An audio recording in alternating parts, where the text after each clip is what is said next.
who is a Ronin.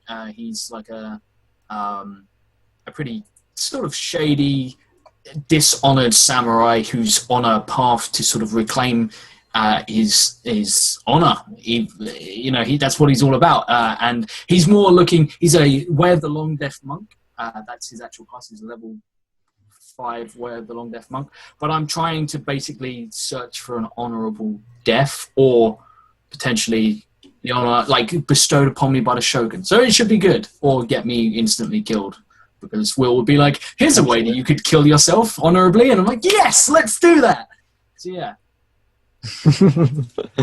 And thank you so much to the good guy Pie for 2 months. He says, that thing where I pay for rocks, yeah, that thing rocks. Thanks so much, dude. I appreciate it. 2 months, long time. Hopefully money more of each other. Rocking away. Perfect. We have a Mike with us today. What is up, Mike? How's it going, dude? How's it going, guys? Yeah, I'm back here again for, what is this, episode 3, episode 4, 6, 7? They all blend together. And I'm playing Ryuk Mazuka. Hello. He is an assassin from a tribe of assassins that make pacts with devils or demons to have more assassin-y power. And I'm here to kill Asa. Yes. Yes. We'll get to that in a bit, who that is and how exactly you intend to murder her. And we have Tool Squirrel with us tonight. How's it going, dude? We don't. Oh, you are nice and muted, sir. I'm muted and I have to drink. Yep, I'm back again. Things are going good. Made it through the hurricane here in Florida with no damage, so that's good.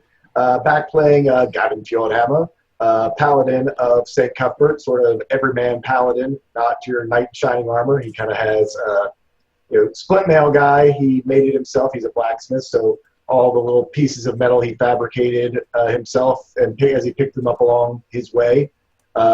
Also, he's sporting a hand of the Raven Queen, which kind of looks like like your hand would under an X-ray, but with sort of necrotic energy flowing off of it and dropping to the ground in little black raven feathers.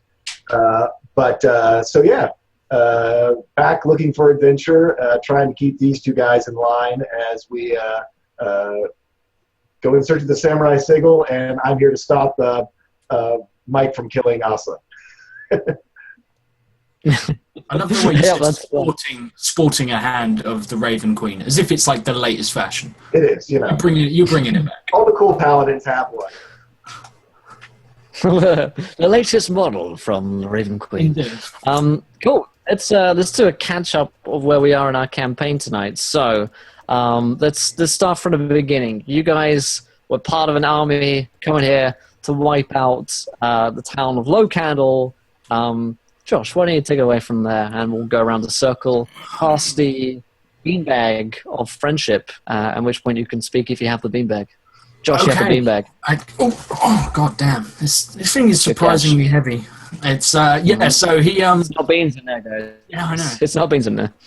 I don't even want to know what I'm holding. Right, so moving swiftly on from that unpleasant thought. Yeah, we started off, we were serving with an army. We'd sort of been conscripted to, fight with, I believe are they Albions or Bretonians or... Albionites. Yeah. Albionites. They're basically your Western culture coming over to take over Eastern culture, an invading army of sorts who have assimilated and sort of replaced every settlement they've come across with their own beliefs and stuff.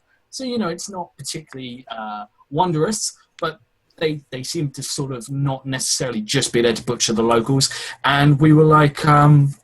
sent along to find out what we could do to broker a truce, a peace treaty, make them...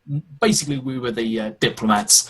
We turned up, and it wasn't quite as simple as that. As I hurl the beanbag gently to Mike. I don't catch it. Gentle hurl. I don't catch it. Okay, cool. It goes all over your...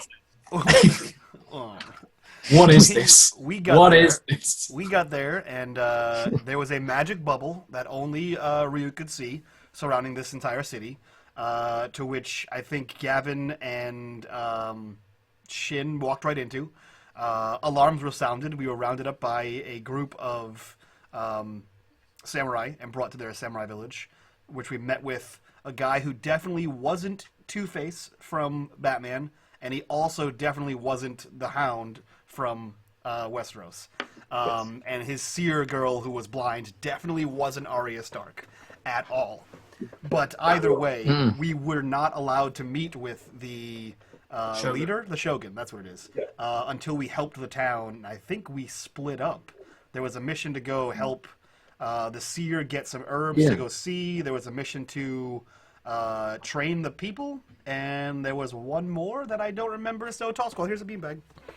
So, Tall Skull, Gavin was off to go get supplies from the nearby village because that was the third task that we had. So, we all are very confident that splitting the party is the absolute right thing to do, for sure. Split the party, of course, always is the best thing.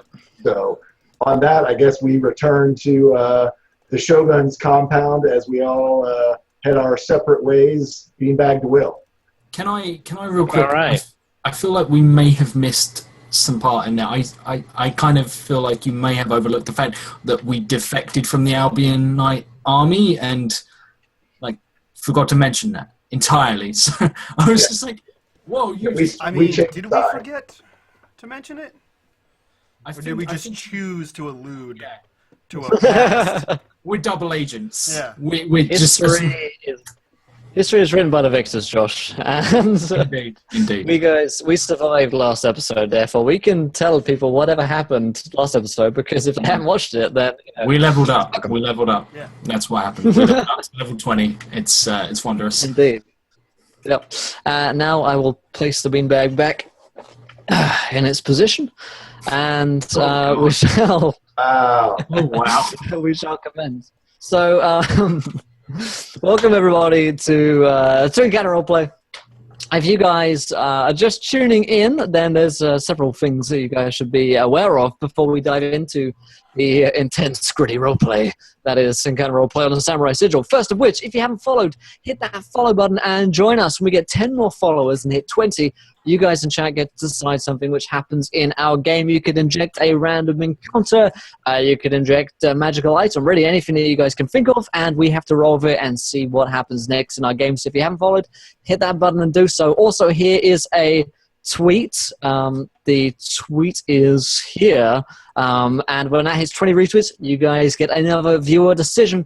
You might notice that usually we do subscribers, but I've recently, in fact today, updated my Patreon to have a bunch of cool new rewards and things that you guys wanted, basically, and on the Patreon. So if you are pledged, and check out what you have, and if you haven't pledged, consider doing so to support all I get up to here on Encounter Roleplay. If you guys didn't know, when you subscribe on Twitch, you pay $5, Twitch get $2.50, I get $2.50, and then I get taxed 30% of that. So I don't actually see very much money.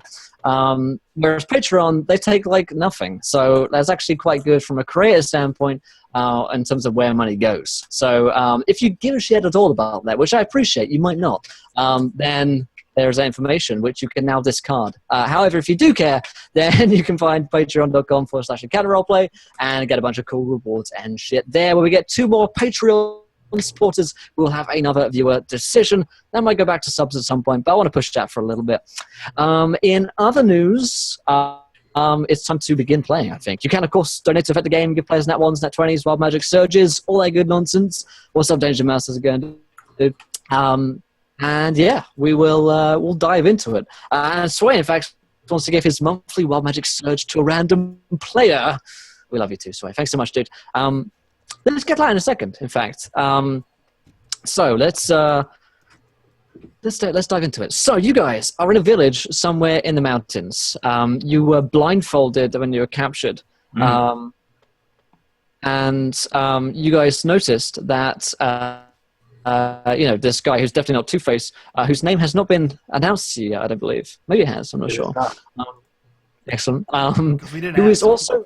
He just walked in. We walked in, we were like, what's up? And then left. You're like, see ya. Yeah. Harvey.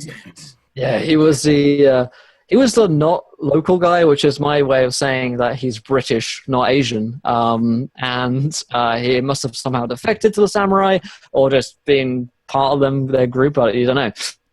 And he told you guys that there are 3 tasks, and you guys decide, we will split these between ourselves excellently. If they wish to gain a shogun's favor, which they do, in order to gain an audience with the shogun, to deal with the war which is going on below in Locan, or below the mountains, they're trying to stop this war from going on, or just save people, then there are 3 things that they could possibly do to gain the shogun's favor. First of which, the little seer girl uses straight up Masawana. She uses herbs to gain her powers. So she needs more of those, and they can only be found, of course, on the top of a mountain, which is difficult to get to. Second task, the village of this village, in fact, this place that they're in currently is lacking food, and they need to go and get supplies from other villages, which might be dangerous because you've got to travel around to get them. The third task is one which currently escapes me, and I wrote down. Does anyone else remember that whilst I'm looking it up? The third task was to go to the village for supplies, train the troops, and train the troops. That was Train the it. troops. Train the troops. Yeah. Cool. That's the one I'm doing. Train the troops. That's what it was. thanks. Nice. Ryuk. You got it, Mike. You got this, dude. So train the troops, go to the village, get supplies, and get the herb for the little girl. So I believe that it was going to be Josh, a.k.a. Shin, Yeah. is training the troops, which will just be a montage from oh god, what's it called? Oh, it's Mulan. That's it. Josh, Yes. Okay, Josh, you have to sing the you have song. to sing the song. Yeah, I will. Yeah. When it comes down to it. All right. And then we have Mike, a.k.a. Ringo, whatever your name is. Yep. Ringo Stars. Yeah, change your names on Zoom. That's so much easier for me. You are Ryuk. Yes. Ryuk, and then we have Shin as Josh. Cool. And Ryuk, you're going to the other villages? No, I am going that to correct? find the Masahuana. The reason behind this being that he has a potion of flying. We're hoping sure he'll do. fly up there. Yeah. Party potion of flying. Yep. Excellent. And pronounce it wrong, it's Muran. Awful. And then finally, Gavin will go to the village to get the supplies. All right, then. Cool. Let's get some visual descriptions of what you look like. It's been a week. My mind is foggy at best. So, Josh, remind us, what does Shin look like as we see him this morning walking towards the training arena? Shin is a albino. He has no hair. It's like shaved, very, very short. The characteristic red eyes. Very, very pale skin. He wears simple grey robes with it almost looks like a blood-soaked red. Is it a sash, or is that incredibly camp and feminine? I'm going to say sash. I'll take a sash. You take a sash. You would take a sash. I mean, Take a sash. it's coming from On a Will. completely unrelated note, I have a strange collection of sashes behind me. You thought it was a green screen. This is an elaborate array of sashes. it's just sashes here. Yeah, so I think, that's his sort of like, he looks very, he sort of sticks out a little. He's very quiet. He's a slight man, not particularly well built, and carries a single cut down version of a samurai wakizashi, because he's forbidden himself to ever carry a samurai blade until he regains his honor. So, a simple looking man. All right, cool. You mean the belt is called an obi? Someone said ascot. Obi is Or maybe that's Not an hats. ascot. Okay. no. I don't know if it's No, I think we're related to the hats. Yeah. Okay. Obi sounds good. Like Obi-Wan Kenobi. Yeah. Cool. So, Mike, sash. what does Ryuk is sash is- yeah. That's where he gets his lightsaber. The sashiest man. Ryuk is a tiefling, so he's got his horns kind of curved to the back, and they fall over black hair down to his shoulders, and he's pretty much covered to head to toe in black leather and cloth armor, to include his tail is completely wrapped inside armor. with an array of several weapons to include, click on character sheet, to include two ninjatos, various hidden kunais, and that's pretty much it. Mike is actually a computer. Yeah. I have to input the codes for myself before my body has the motion. Yeah. Oh man. Oh dude, yes. Hitler was a fascist, I hear. It's all school. Maybe I'm getting confused. That was a Josh level joke. Who made that joke? Did that come from you? Did that come from you? I thought That's terrible. Josh actually just whispered me, telling me the joke. It's because Josh programs you, and your body just follows the commands. Yep. I just like all these jokes all this time. You've been blaming me, but notice how Will's always on the stream as well. It's just him telling me Illuminati things. It's an elaborate puppet. It's a ruse. It's all a ruse. A complicated series of pulleys and strings. The tall school. What does Gavin look like? Gavin is a big guy, really big actually, about 6'7", close to 2 meters tall, well over 250 pounds, really solidly built. He was a blacksmith in his pre-paladin days, dealing with draft horses and other big Nordic horses up around his village. As I said before, he's got his 2016 height of fashion Raven Queen hand that he's sporting, and his sort of, again, he is a paladin, but he's not your shining armor, these and thous and those. He's a paladin of St. Cuthbert, who is the patron of common sense. So he's very much an everyman. He has crafted his armor himself. It's sort of a patchwork, splint mail, so it's a patchwork of all the sort of different bits and pieces of metal he's picked up on his adventure. So it's not very pretty, but it sort of tells the story of where he's been in his life. He does keep the Raven Queen hand covered most of the time with just a glove, because he knows it's sort of disquieting to folks. But that's about it. I mean, the big thing also, he has his warhammer is actually his blacksmith sledge, so it's very functional. And his shield, when he uses one, is actually his very large frying pan that he made himself, big old cast iron frying pan skillet. It's almost 28 inches across, so he can cook up like 18 to 20 eggs each morning. But that's his shield, so he uses that for his shield. Because hey, why carry a shield and a frying pan when one can do the job of both? I can appreciate. Yeah, I can appreciate a man's 28-inch skillet. Fair enough. Yeah. All right, so let's actually start. Iron. Yes, exactly. That's what they call him. So, getting hot in here, just me. I got 2 shirts on. I gotta take one off. It's real rough. Oh dear God. So let's actually start with Shin today. So let's start down the shins and work our way up.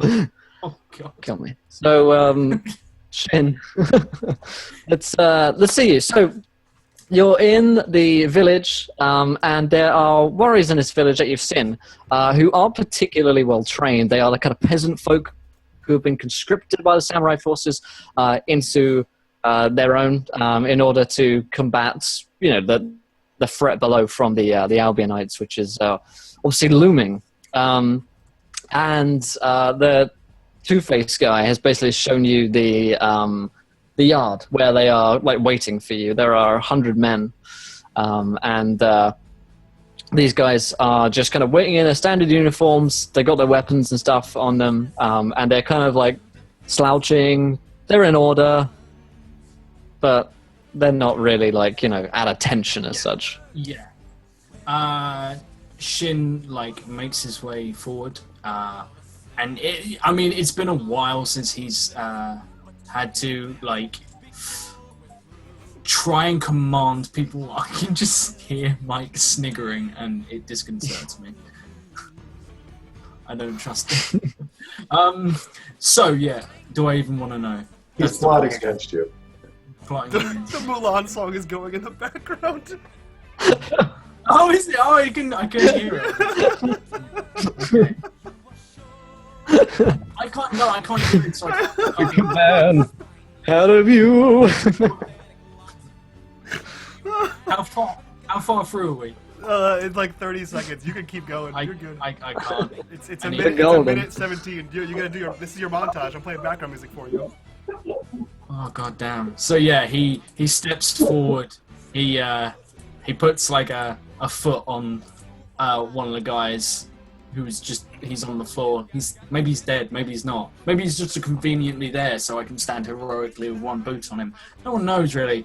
But I stand there and I look out to the gathered men and I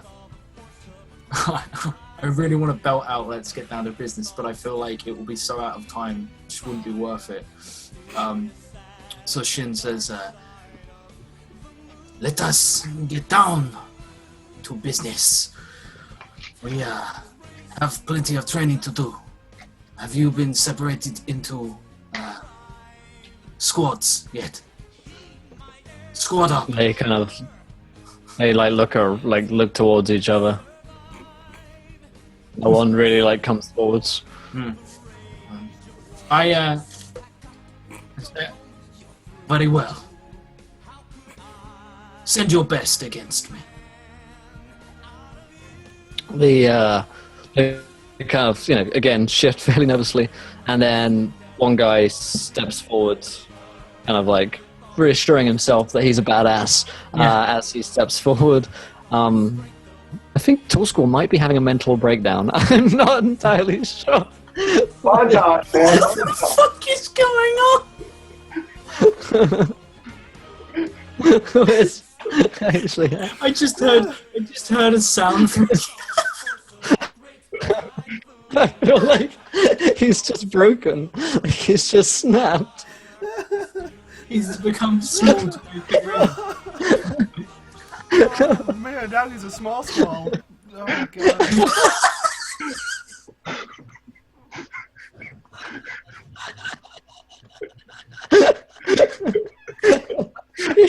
You just got down.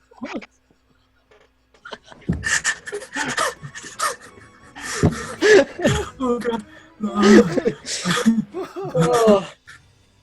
Oh my god. Right. Okay. Suck it. Right. Oh dear. Okay.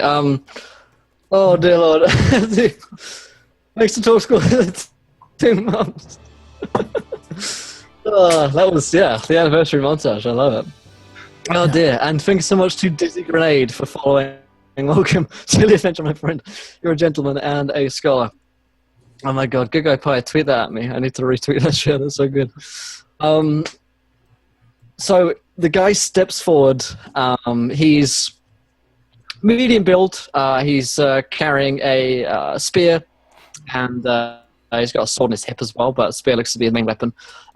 He's actually quite short, maybe like 5'2" or something, but he looks quite nimble. Have I been told how much training these men have had? Are they like? I mean, we'll say that. I mean, these guys like the fresh recruits. These guys they've just put on their uniform, kind of guys. Yeah. Any of them armed particularly heavily? Like, did any of them carry, for example, dizzy grenades? Who just followed? See, I can do those things too. Pretty sure I said that like a minute ago, but Oh, did you? He did. He did. God damn! I was too busy laughing. Yeah. Damn it. When Bay crushes you. I basically just take my sword off my hip. In fact, no, I don't. I just leave it on there and I go up and I basically challenge him to a 1v1 and just use my fists. okay. Because I'm a monk, and that's not a fair fight, but it looks good in front of the recruits. Yeah, okay. So he's gets his spear out, and then you put down any weapons, and you're you take your monk pose on, and he looks uncertain. He's like, "What are you doing?" I will do a deal with all of you here. Sound fair? He nods, waiting to hear the deal. We have a situation when it comes to food. We have to ration it. So, if you beat me in single combat, with any weapon you choose, other than mine, which I shall not be using, then you can eat tonight. They kind of look to each other and they're like, nod. Thanks to Weighted Dice host, what's up, Gail, and Co. Yeah, he like nods and he's like, do you need the weapon? No. A true It wasn't really a question. He's like, and then he's gonna launch in with his spear. Do you let him have the first like strike? Yeah, but I will dodge because I can as a bonus action. So I will straight up be dodging. Okay. I'll roll his attack dice. See what he gets. He's going for like basic bitch. He rolled a 9. Yeah, not even a close. Yeah. Yeah, he kind of like swings in with his sword, just kind of stabs actually, thrusts towards you with the spear. It's like a not particularly high quality spear either. Yeah, no. I will take care to not injure him too much. I'm just going to soften him up and make sure I don't damage like anything he's carrying, like the spear, which we probably need. I'm just like, this is a piece of crap, but we probably need that. Don't break it over his face. So yeah, I'm going to make an unarmed strike. This is a 17 hit him. A 17 is a hit. Yeah. Seven non-lethal bludgeoning, and then a flurry of blows him. All right. For only a 14 and 11. 14 is a hit, and 11 is not. For another 7, so 14 damage. 14. Okay, you know this guy out.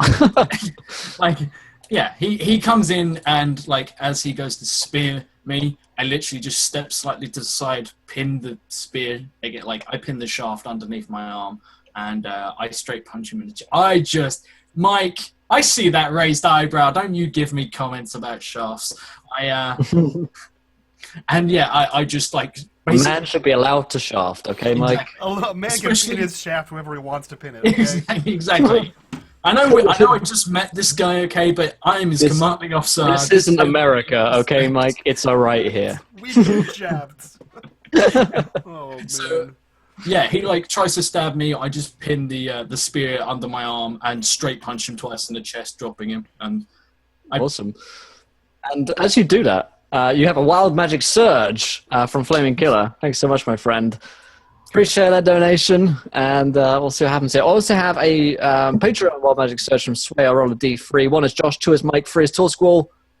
When we get to Tall Squall scene, you do have a Wild Magic Surge. So. it's all about that 6,307. Oh, indeed. As you lick him, as you knock him down, he rises stronger than you could ever possibly imagine. Yes. In fact, he doesn't. He just appears to die. Oh, God. Well, not die, but be completely knocked out. 6-3-0-7. Oh, gone too far this time, boys. It's all happened. Yeah. My God, I hate this table. There we go. Oh my God. I've got it in front of me. Would you like me to read it? I would. Fucking tables. This is wonderful. 6307. Target is tormented by countless demonic voices. Yay. That is good. That's convenient.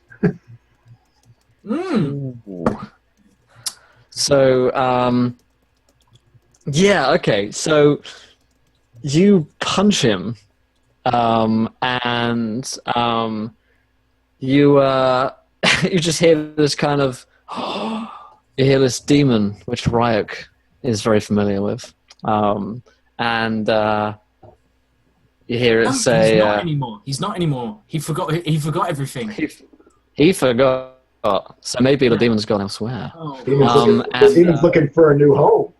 fuck my life. A new Me and host. demons don't get along. Have fun being a possessed. You hear Suck it. Yeah. You hear this is for Garrett. Okay. Yeah, so I...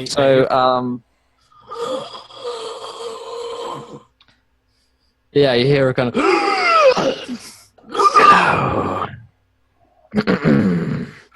Hello. I look down and I'm like expecting it to be the guy talking to me, as like maybe I hit him in the throat without realizing, and he's like gasping and shit. Do you have a lozenge? You collapsed my throat. The sulfur and brimstone down here does that number on my throat. I recognize that reference. I had a horrible idea that you guys were all going to be one of the demonic voices in my head. It's gonna be like, God damn. Josh, you're confusing that with real life. Yeah, that's welcome to my day-to-day chat. This is just Tall School, Mike, and Will whispering terrible things in my ear. So, Shin sort of like stiffens visibly. Interpret that how you will, Mike. I know you're on a roll tonight. And he like puts a hand on his hilt. But he doesn't. I'm not gonna go easy on you guys. I'm sorry. So yeah, he's like ready to cut this guy down, maybe thinking it's coming from him, and then realizes that this voice is coming from his head. Has he sort of like earned the respect of being a solid fighter from his recruits? Can I make like an intimidation check on that? To like, yeah, I mean, intimidation check, yeah. Intimidation's one of the ones I have. That's good. My face when Shin. I actually kind of like that. I actually kind of like that idea from Flaming Killer. Like, we should get each player to portray a different demonic voice that Josh hears. Yes, I like it. Yeah, cool. You can all feel free to just do a demonic voice and talk to Shin.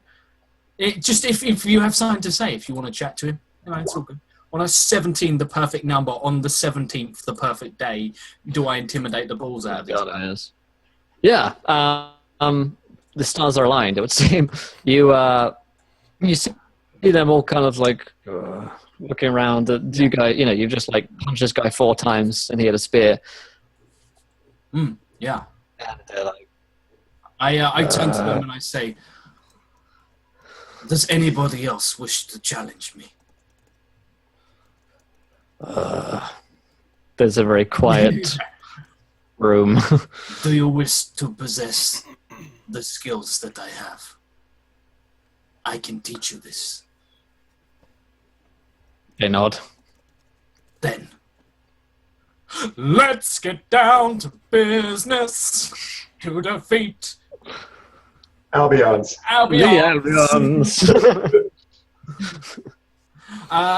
So that is how, like, I essentially... How mass suicide was committed that day.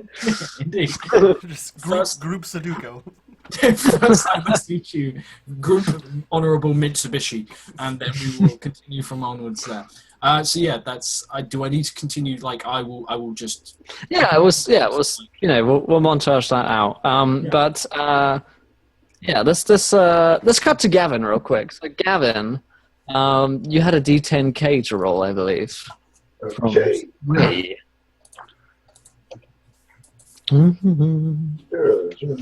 Sure. 3179. 3179 smells like fear. I don't know where I was going with that. Sometimes I start sentences and just hope that some funny or interesting word comes out of my mouth. Strange British stuff comes out of your mouth. Strangely, it never happens. 3179 Also is... Okay. Next person struck by caster's magic becomes hopelessly drunk. Oh, cool. God, please, Josh. Yeah. That's like Shin opens Let's call up. that since I'm a paladin, the drunken smite. Just put it in my repertoire. Yeah. Yeah. That's a spell list. Yeah, add to spell list. Drunken smite. Okay. Cool. Excellent. So, Gavin, it is your task to go to outlying villages and to gain supplies from them.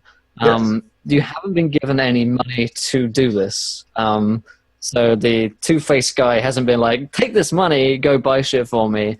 He's just given you a grocery list and nothing else, basically, and your own resources. Okay.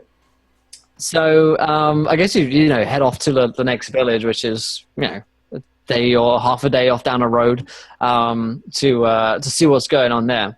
In fact, we can treat this one, seeing it as your kind of like montage scene, like a travel mechanic, I suppose. Okay. So what does the Gavin montage look a bit like when he gets to the village? Well, I mean, he comes into the village, and I assume these are just small villages, no like guards and walls and stuff. These are just little sort of farming communities or such. Mm-hmm. Yeah, absolutely. So Gavin being Gavin, first comes in, Gavin Fjordhammer, nice to meet you. I come from the Shogun. We're looking for supplies for the war effort, unfortunately, that is headed our direction. Was seeing if you had any of the, we're looking for about 50 pounds of grain, it looks like, and any other dried supplies that you might have that I could maybe barter with you for. Do you have anything along those lines that might be helpful for us? Yeah, you're met with quite kind of sullen faces and mistrustful faces, and there's a speaker of the village says, you are not from here, but you will not take our grain. I have no intention of taking it from you. I was wondering, I look around and see several of your plow horses look as though they might need reshoeing. I am a blacksmith by trade and would be happy to shoe your horses in trade for some of your grain.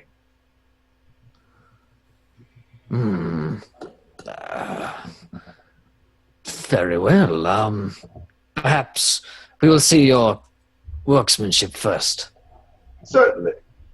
Do you have anything? Do you have a smithy at all, or do I need to form my? There is an unused one, old, in the village. That would be fine. I'm sure I can make two. So he heads over and takes a look at the horses, see kind of what he has. 10 shoes? How many horses? Yeah. Basically. Yeah, I mean they. A handful of shoes are required, we'll say. Yeah. And so he goes over and he does carry with him. I have iron ingots, steel ingots, and copper ingots. So I pull out a couple of the steel ingots for nice, good quality shoes. Most of them, they probably need 5 replacing. He goes ahead and reshoes all of them. 8 the 2 horses completely, just because trying to be a good Samaritan. One of the other things that he does is he actually pulls out Agatha and a couple other little pots and pans that he has to cook in, and starts making like he's repairing those, kind of making it obvious, especially if any of the ladies of the village walk by, knowing that there's probably no woman who has a kitchen who probably doesn't need a little bit of repair work done on their pots and pans.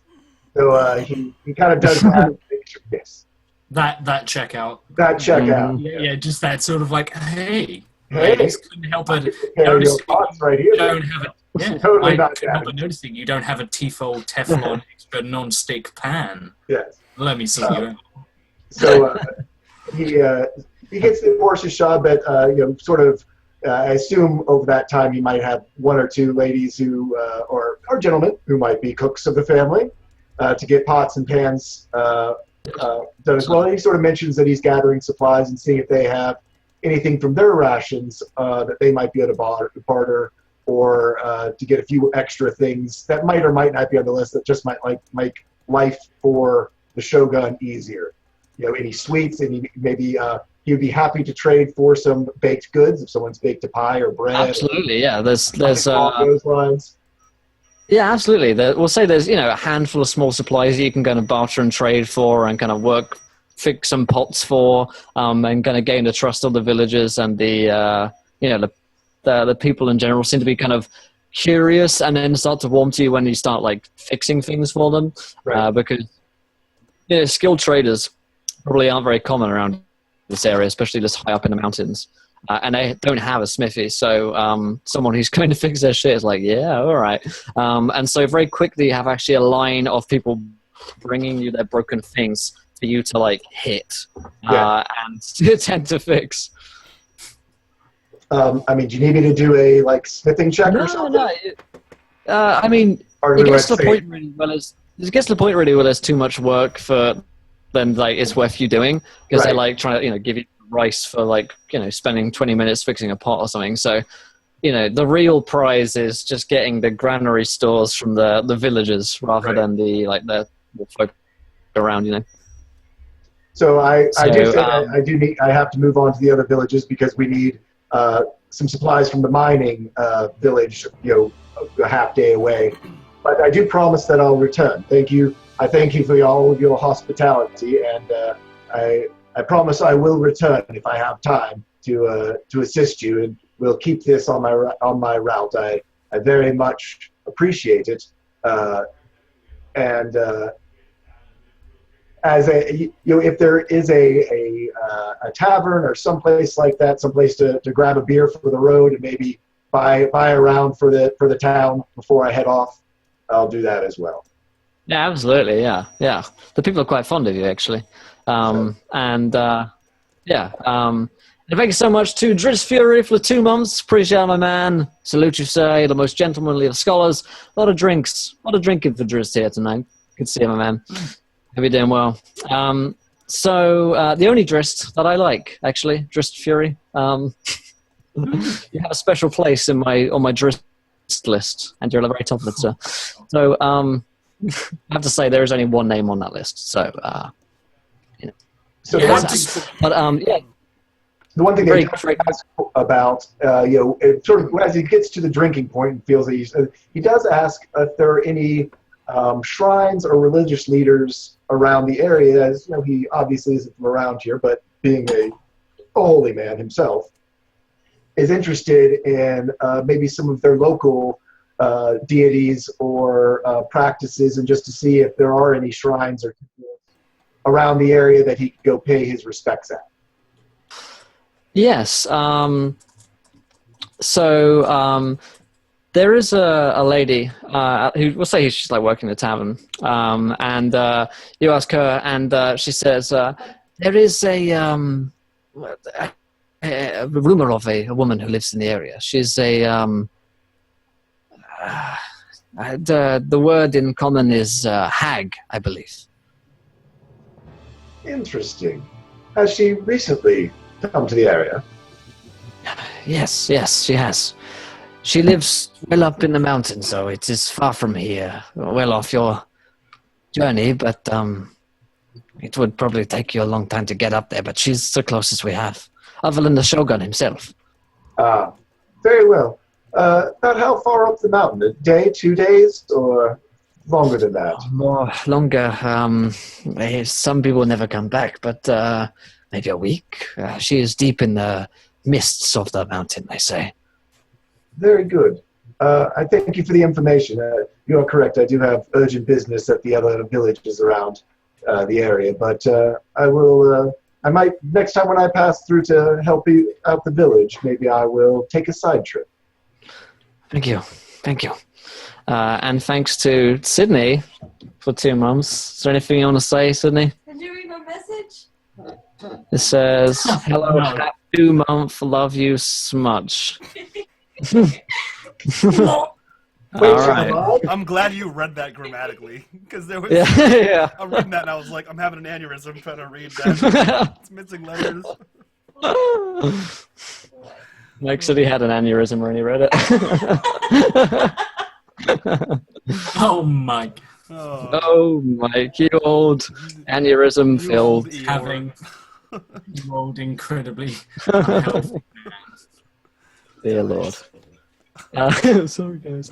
So, Gavin, sorry. Yep. So with that, kind of rinse and repeat at the other ones, unless there's something different that goes down. I assume by a farm, a mine, and I don't know what the third might be, what we might need supplies for.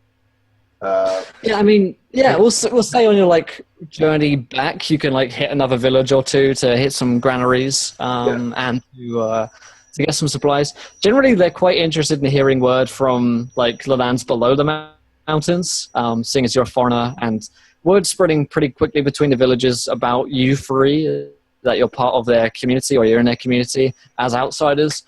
So you draw a bit of a crowd wherever you go, really, in terms of people just like looking at you or wanting to speak to you. Yeah, we'll see you return with like a cartload of supplies. Probably someone's given you their mule to help carry it all back. And the Two-Face guy is he looks pretty pleased that the people will eat, and people flock to the cart pretty quickly, although his soldiers start to, distribute rations and put it into a granary, so it's not like a feeding frenzy. All right, let's do Ryuk's little mini montage here. So Ryuk. Yes. What are you doing? Just kind of hanging out, I guess. Trying to plot how to kill Asa is my goal. No, so he got information that this Masahuana, it grows on the mountain, the cliffside. Yes, we'll call it Mosawana for now. Why not? Okay, sure. It goes on that grows on the top of the mountain, basically. Okay. Was there any more direction about that, where he was supposed to go, or? I mean, we'll say he gave you like the eastern cliffside. Okay. So you have like the direction of where it's meant to grow. Yeah. So I was lucky enough to have the potion of flying. When I drink this potion, I gain flying speed equal to my walking speed for 1 hour, and I can hover. So yeah, I have 1 hour of, I think, like 30-foot speed of flying. So I am going to get I'm going to navigate as close to the eastern cliffside as possible, uncork this thing, down this, and then I'm going to get as much of this moss as I possibly can. Exactly. Nice. Because I believe the stipulation was, I will fetch you your Masawana if you teach me how to use it. So yes, yeah, that sounds about right. So you get to the top of the mountain. It takes you like a day to climb up, and you're pretty gutless of like rope equipment with you as well, climbing gear.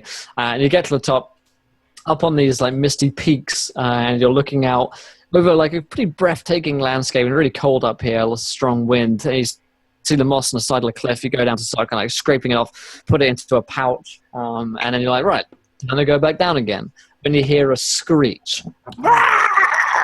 that's a screech. terrifying noise. I don't know that From the screech, but it's real bad. Whatever it was. A screech. A squeak. I know what a screech is. Yeah, right? that's what you made. It's a screaming peach. Yeah. The worst thing you could possibly encounter. Yeah. In the giant screech. So where I look to whichever direction the screech comes from to try to identify. You look for the screech, and you spot the screech up in the sky. You realize that it's a sashist screech, and Sashist. he's done. Oh my god. What's happening? What is this game today? So I immediately identify the sashist screech. yes. What You do. is this monstrosity? In a heartbeat, you see it. But it's some kind of giant bird is flying towards you. It's got these giant claws, big beak, very colourful as well. These kind of bright crimson colours displayed on its massive wingspan. This thing is huge, and flying in, just kind of circling around you at this point. So I have the Masawana stashed on my person. Man, Just in case you get stopped by the police. In case I guess it's hidden, and I have lots of crevices to put it in. I'm a thief. Yeah, and that hot black leather, Yeah, it really seals in the flavor. Oh, buddy. Oh. So is this screech coming towards me, or is it just hovering? It's circling around you at this point, but it's clearly aware of your presence. So can I get down the mountain? How easy is it to get down the mountain? I mean, It's a cliff face? Yeah, it's a cliff face if you want to go off the east side, or if you want to go back down your side, it's, you've got all your rope gear there, but it's closer towards where the bird is flying around. Okay, I'm going to look around and see if I can find a Sash's Squeech Nest. Oh, God. Oh, wow, that's a brave man right there. Yeah. Do you find it in the eagle's nest by any chance? Because I find you find most stashes. God damn. And thank you so much to Exploding Dice for the host. What's up, Aspirin? Appreciate it, my man. How you doing? So a flying Sasquatch, indeed. You look for a nest. Roll me a quick perception check. Flying Sasquatch. A 19 to find the Sasquatch Nest. It's common to this area. Yeah. On a 19, you spot it. You're standing on the edge of the cliff. You look back the way, on the other side, back towards kind of like land, and it's got a nest, a big kind of construction of woods and branches and twigs and stuff like that. And there are eggs in there. Okay, so with a 19, big blue eggs. All right, so I run as quick as possible towards this nest and try to combat dodge and snatch up one of these eggs. All right, cool. So we'll say the bird, the Sasquatch, starts coming in towards you, swooping down as you start rushing towards the egg. It's action sequence. It's our eyes lock. I see it. It sees me. We're going. Zoom in. Zoom out. Quick edits, and suddenly Mulan starts playing. It's weird, and then you dive and you catch the egg. You dive, you grab the egg, you lock eyes on the Sasquatch. There's a moment of strange sexual tension between you, and then it's coming straight down with its claws right in towards you. After you have its child in your hand. So with my sweet prehensile tail, I kind of reach out and grab one of my kunai, and I have its egg in both hands, and I'm kind of holding the egg out in front of me as the Sasquatch comes towards me, and my tail puts the knife point to the egg, and I just kind of back away slowly as the Sasquatch comes towards me, using its child as a shield, because I'm not a monster. I promise. I'm a man. You know what you should do? You should just prick a small hole in it, and then when you give it back, just be like, "Ha! It's hollow." Oh, that's actually darker than I realized. Terrible. Yeah, Easy, Trump. Yeah. Relax. Good thing. So as you kind of hold the egg to your chest, you see the bird kind of stop and go to ground and just kind of start coming towards you, so it can peck at you rather than tearing at you with its claws. And you're backing up at this point as it's coming towards you, I'd imagine. Yeah. And as you I'm trying to back up to safety, back down the mountain, holding this giant egg out in front of me. Right. Well, the nest is in the place where you kind of back up, and then you do the classic Hollywood shot of you go whoa, and you almost unbalance as the shot comes down, and we see that there's actually another cliff face down that way. No, 2 cliffs. Who would have 2 thought? cliffs. It's always 2 cliffs. So you need an acrobatics check to not fall down. Yeah, that sounds about right. Yeah, sure. A 12. It's barely. 12. Barely. We're gonna give it to you barely on a 12. So you slip and some rocks come loose, but you manage to It's that great upward shot where I'm just oh no, and I right myself with my tail and I back up to bat it. Yeah. So I'm gonna lock eyes with the Sasquatch. I'm sorry, the Sasquatch. Yes. I'm going to look towards my climbing gear. And I'm going to, with both hands, throw the egg up in the air over the top of the Sasquatch, and I'm going to make a run for my my climbing gear. Nice. Give me an athletics check. Sure, that's a -1 already off the bat. Let's see how that That's goes. good. 14. Not bad at all. Thanks for the host, guys. So you kind of dive out of the way as you kind of throw the egg up, and it goes, and starts flying towards it to catch it in its claws, quite delicately, actually. And you rush off, start going down the side of the mountain with your gear, sliding down the cliffside. Of course, it took you a whole day to get up here, so there's actually quite a lot of distance so I have a day to travel. To avoid a Sasquatch. Yeah, exactly. And you're a few minutes down, you start swaying, and you're going down, slide down another one, and then you hear and you look up kind of above your shoulder, and you see the Sasquatch coming down towards you again. It's put its egg back in its nest. So I've managed to enrage the Sasquatch. All right, so You appear to have an enraged Sasquatch on your case. Now, if you're watching at home and you have an enraged Sasquatch, if it lasts for longer than 4 hours, then you really should consult your doctor. yeah, or a ninja. Yeah. Either way. Or a ninja. Either one is going to kill a Sasquatch. So, yeah, so I think he, like, grabs onto, like, the next rope, and as he's, like, sliding down, since he has no recollection of outside the past few days, he feels, like, fear and hatred of this bird for trying to kill him, and it kind of resolves itself, and he starts muttering these words that he doesn't really understand as I hex the beast. All right, what does Hex do? I don't know. I'm gonna click on it. I'm gonna find out. I'm gonna click and see what I happens. like how meta you've how like in game you're just like, you know what, I'm gonna forget my spells. Yeah, I forgot all my because spells. character doesn't remember. So I place a curse on this creature for up to 1 hour. Until the spell ends, I deal extra damage to it when I hit it. And it also has disadvantage on ability checks made with the chosen ability, and I choose dexterity because it's a bird, so that makes sense. That makes sense. I'm a smart guy. Yeah, so it has disadvantage That on makes all sense. dexterity checks, and I do extra damage to it. Sweet. Nice, cool. So, you hex it and hear a kind of squawk out. Let's say that you're actually like the mountain is just like the mountain next to the training camp and next to where Gavin's just come back. So you guys like look up the mountain, which is like up, up there, and you guys just kind of spot. You hear this like weird scream.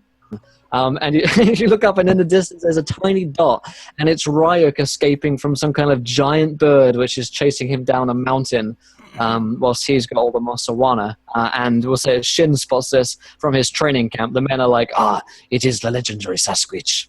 He has enraged it. And then you look up, and they're like, that's Ryuk coming down the mountain right now. What do you guys do in response? I turn to like whoever just said that, and I just say, "What do we know of it?"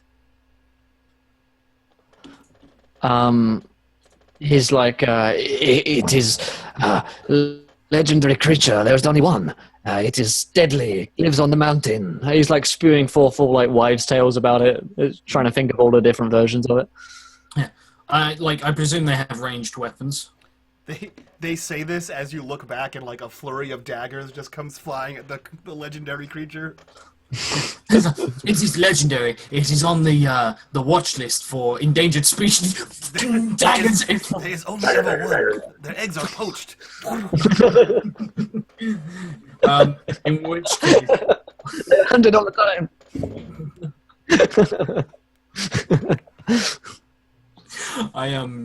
I They do have ranged weapons around. I mean. So Gavin runs over to Shin.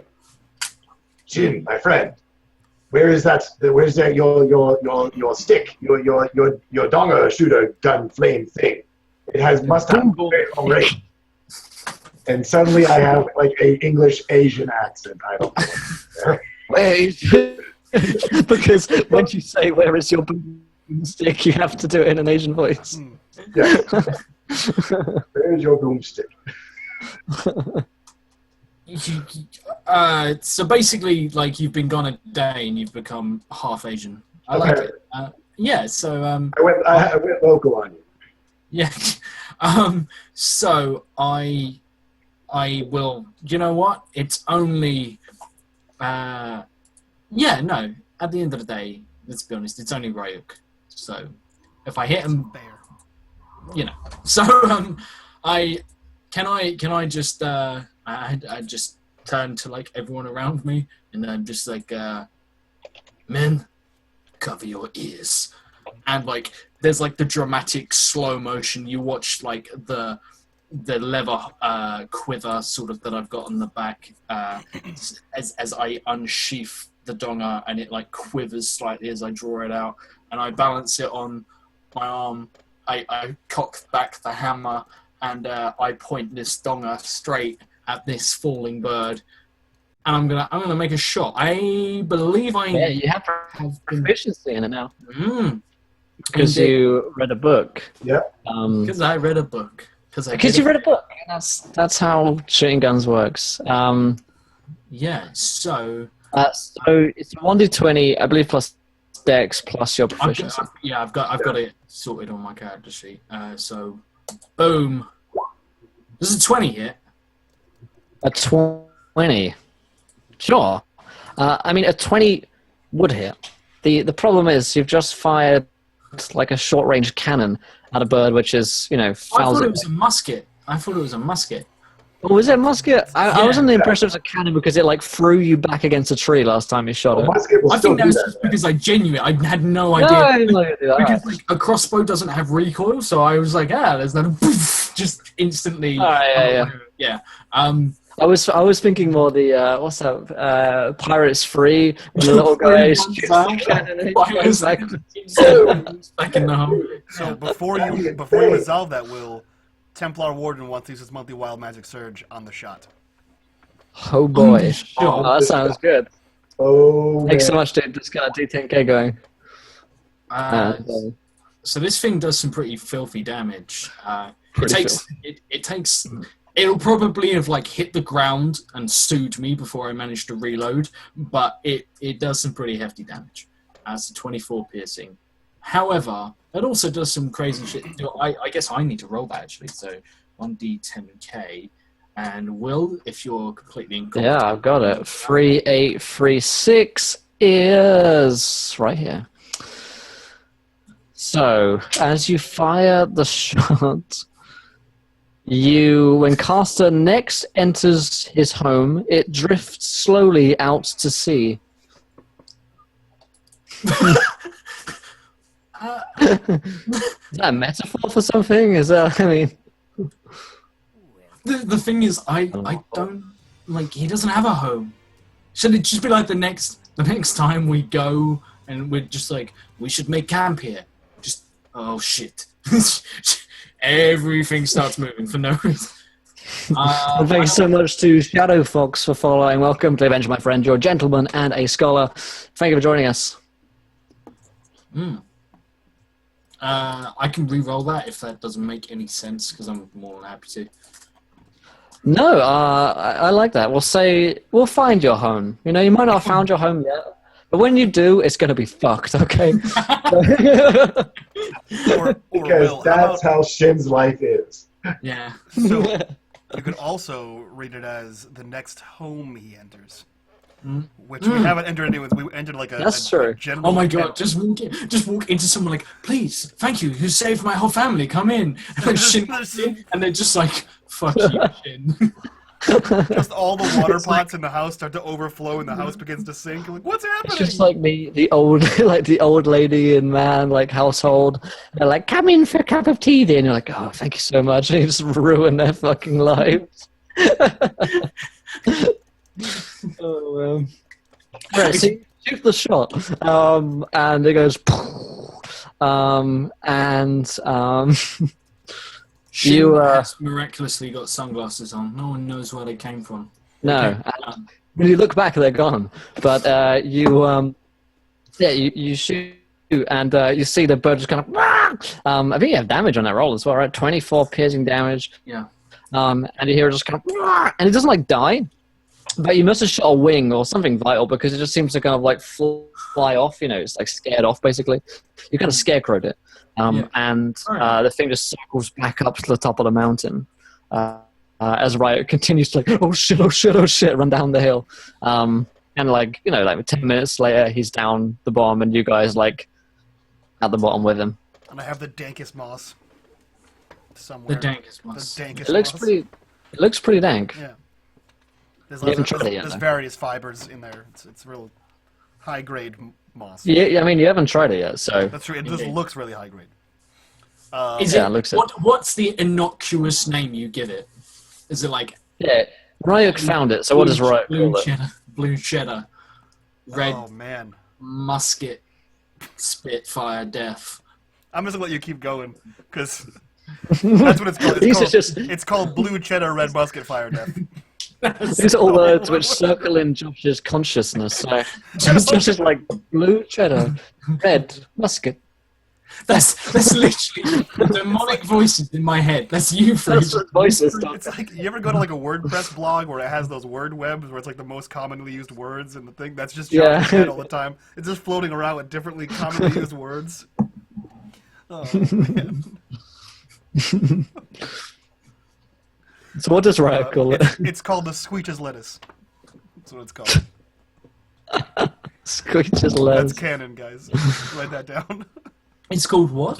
The Squeeches Lettuce. Squeeches lettuce. Squeeches Lettuce, I yeah. will add it to my notes. Yeah. And let's all raise a drink for Latrorion. Thanks so much, dude. He says, cheers to the demonic voices. 3 months, my man. Salute you, sir. Appreciate it, man. A lot of resubs today. That's fucking awesome. Must be the day for it.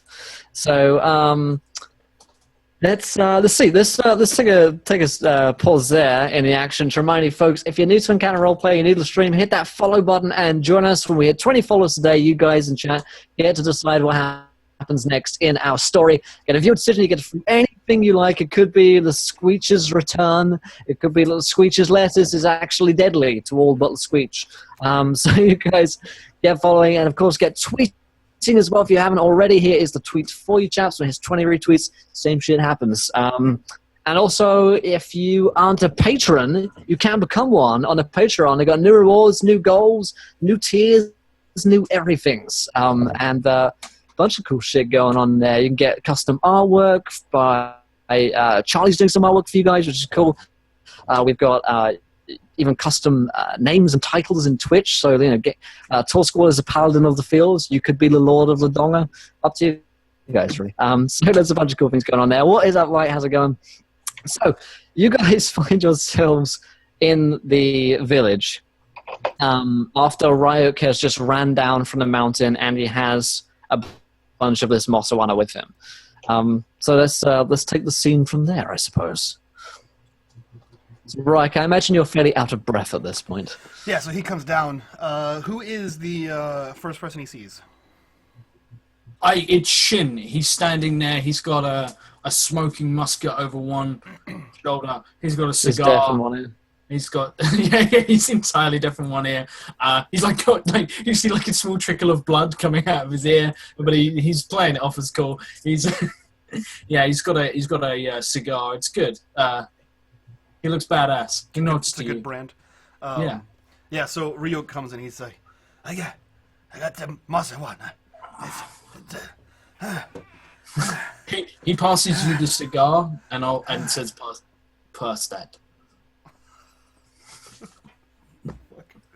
So as soon as you pass the cigar, he ignites in fire, and the cigar lights, and he smokes it, and he breathes in deeply, and then he cracks it and puts in some of the moss and rolls it back up and tries that. See how that if it recuperates him at all. He says, "Yes, sir, I got." You feel ridiculously fucking high immediately because that's what you get for messing with blue cheddar red death musket. Red musket death fire. He says, sir, I got the moss for Arya Stark. We have to keep some of it. It is great. I don't have this in my village. As you can see, like he's on one leg and the other leg is like off the ground, and he's using his tail to hold him up straight as he's slowly tipping over further and further. As one side of his body just got real heavy. That's what happens when you get super stoned, apparently. Off of blue, whatever, red musket deathfire. Indeed. I'll ask Lamodum guy. Yeah. He'll tell you all about it. That's why he was real heavy on his one side. He kept bopping the router. Never forget the modem guy. He was smoking. Gavin just sort of keeps one-arming him, Ryuk, from coming near any of the rations he just brought back, because suddenly he seems to be eyeing all of the snacks and food, as though he wants things. So he just kind of arm barring him to keep him away. Yeah, you see the same hungry look when he gets to murder as when he sees you come back with armloads of rations. Yeah. Skull munchies. So what's the next move for you guys? I mean, Shin's only just started to kind of train his troops, I suppose, and you guys have already gotten your supplies and moss. Yeah. So what are you guys gonna get up to? I mean, it looks like one of us is the weakest link, so we'll just go ahead and keep on keeping I was on. gonna say one of us is high. Well, It's all right. Use some magic to sober him up. no, don't do that. Don't instigate him. Yeah, that's up to the DM whether healing actually does. Because I don't have like cure poison. Usually, a lot of my DMs use that as a. I mean, it's definitely a toxin. cure. It's a toxin in your body, so it is more of a cleansing required than a. It might help. Why do Who knows? Why do you do this to me, Josh? It's not up to me. Well, Yeah. I mean, Gavin's just like you don't know what the effects would be. You know, it's like it's an untested science for you Yeah. guys. You know. if you put healing magic with natural medicines, if you Yeah, combine the two of them. It's only just been legalized in Albion, so you're not too sure. So you want to play it safe? You want to leave it? He doesn't seem too interested in it, and seeing as we got to wait for Shin anyway, because he's not slacking on getting his tasks done. I think we'll just. You like literally just went around a bunch of places. Shin has to train a military force, but yeah, sure, no, Shin's slacking. Dude, you totally had a montage. It should have been done. I know. I mean, I I was don't gone know. for several days. 23 seconds, man. Yeah. Well, I mean, like Captain Shen did it so Shin's- quick. Okay. Shin's task could be done if he thinks it's done. Yeah, it has been several days that he's been away. But does Shin think his task is done is the question, you know. I challenge one of my men to one-on-one combat. Now, Josh, the trick to bending the spoon is to realize that there is no spoon. Coming from the man who just smoked that amount of That's what he muscle. says. That's what he said, and he calls you Josh. Who is Josh?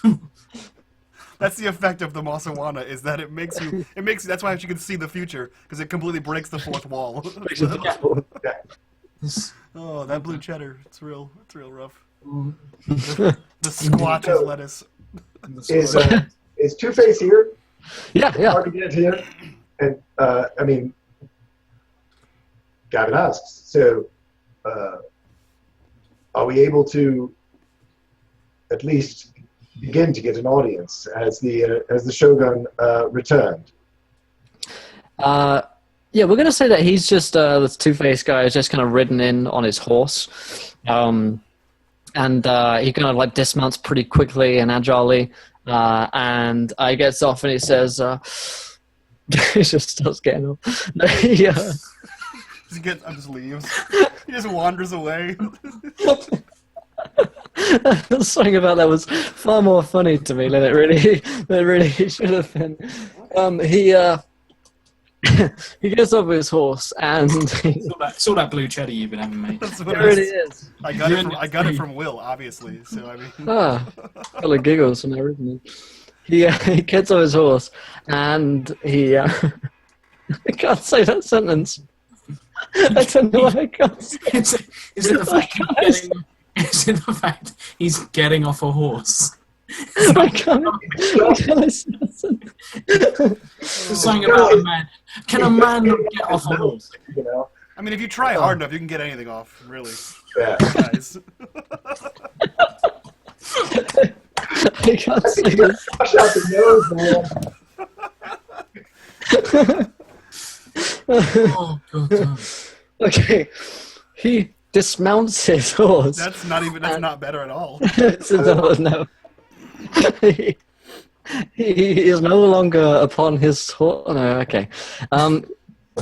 He speaks to nods to you. his He horse walks into he has town. never ridden, ever. Yeah, He does the walk. He kills his horse. He does the walk of shame. The walk of shame was not any better. The trick of getting off a horse is showing that there is no horse. of course. It's the trot of shame, really. Yeah. A horse is not always a horse. Indeed. So he says towards you, and he says, he's actually fairly pertinent that he was on a horse. You know, like, he didn't just walk in down. He rushes off the horse, and He says, it's every time I just look at Mike. He just before he leaves, he just shh to the horse. Just he jumps off the horse. he jumps off the horse. All this will be cut in YouTube. You guys watching on YouTube, you have no idea what's going on. Edited in post. it will literally be like 1 second we're all chatting, and then the next second Will is just unnaturally red-faced for no reason. Oh God. He jumps off the horse, and he says, enough of this, we'll get to that later. There has been an incident. Come with me. And he starts walking. He mounts his horse, and he kind of like starts riding, and you guys have to kind of like run or, jog to keep up with him as he's going at a trot here.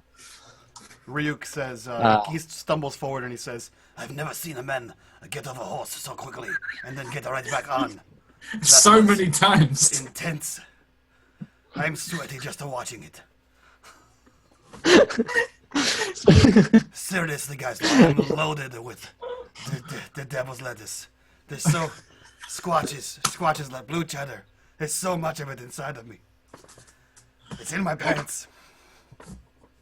I'm actually having heart palpitations from laughing, so like my chest cannot contain.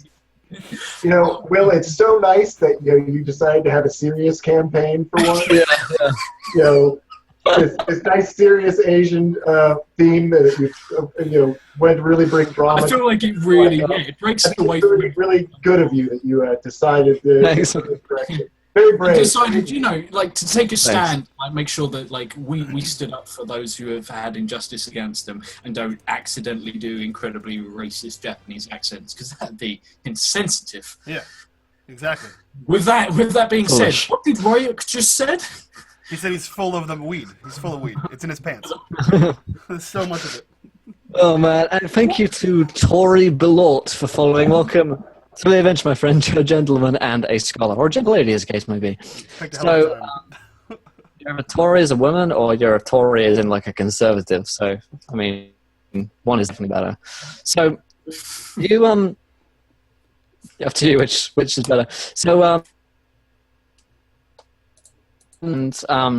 he's saying there has been an attack.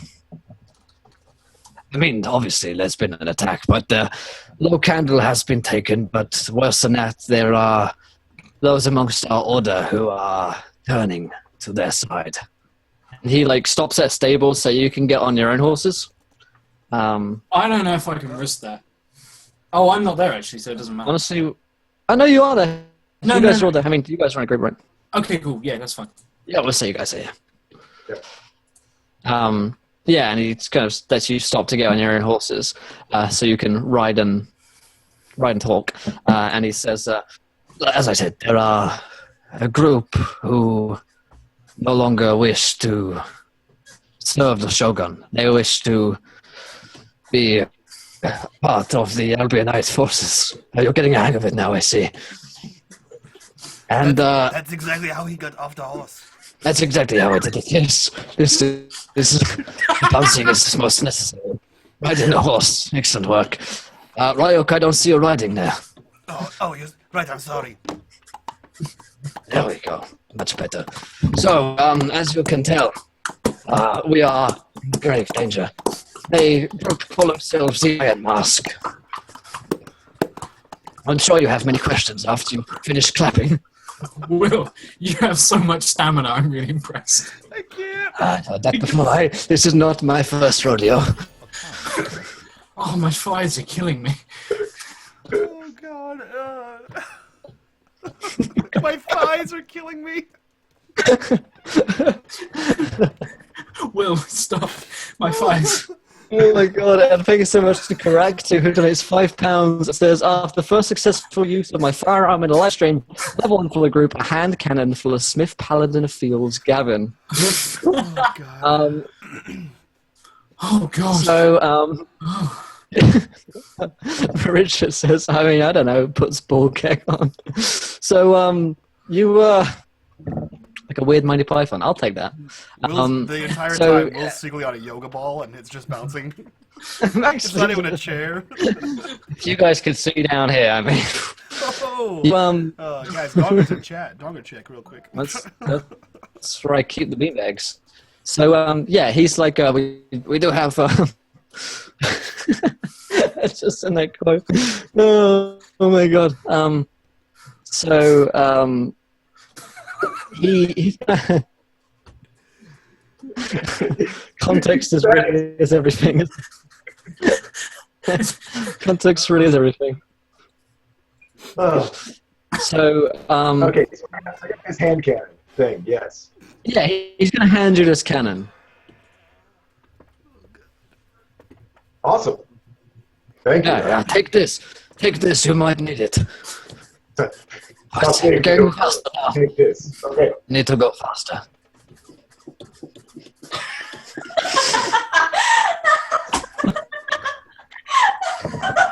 The fact that Sydney lost it makes it so much better.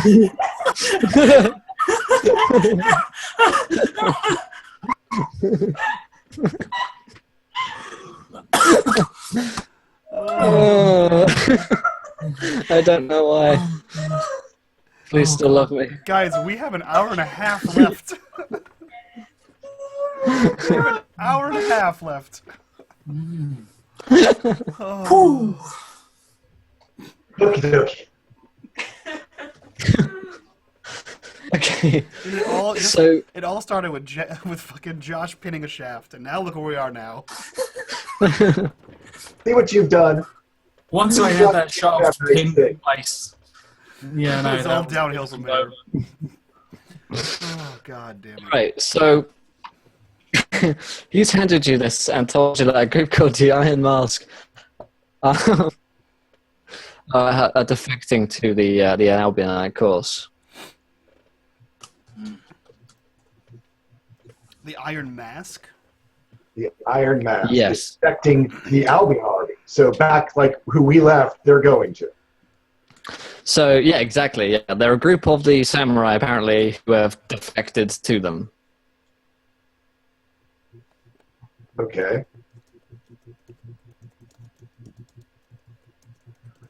Do we know of this Iron Mask? Is this like a common knowledge in the area? I agree with history. Yeah. Sure. You guys might know. I wouldn't know. Gavin wouldn't know. So hearing that name, Ryuk looks to Shin and he says, "Shin, is this a shogun thing? Is this for the samurai? Do you know this name?" Can I roll a history check to see if I would know? Yeah, absolutely. Yeah. And thanks to Fun Freaks for following. Welcome to the event, my friend. You're a gentleman and a scholar. Thank you for joining us. Ah, good. We got this, guys. -2 to history. I know all the things. Yeah, I know all the things. Good. Yeah. So Shin contextually might have a bit more idea of what they are. They're basically a kind of sect of the shogunate, and they have more extreme views than others, and generally have been a bit more kind of ingrained in Albionite culture. They've had more dealings with them than these guys up in the mountains, and potentially that might be the reason that they've forged an alliance there. But you don't know what they believe or what they want, really. You just know that there are some guys who believe in some things. Yeah. So Ryuk turns to Harvey and he says, "Mr. Dent, these Iron Mask, do they have great power? Much or not?"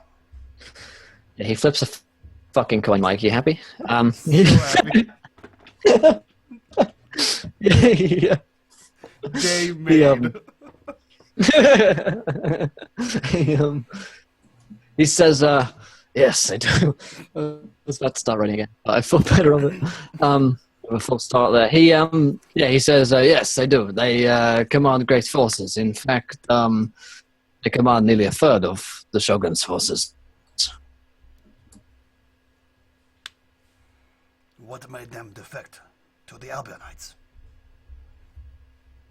we know not. Only that villages and towns have been attacked. Those that Gavin recently traveled to have been taken. And at this point, I realize that he's not Asian. But we're just going to go with the fact that he's Asian because I fucking can't remember not to do the Asian voice. Racist. Gavin, the one Asian voice I have. Gavin was distracted looking at his hand cannon. Wow. And Wow. It happens to Wow. all of us.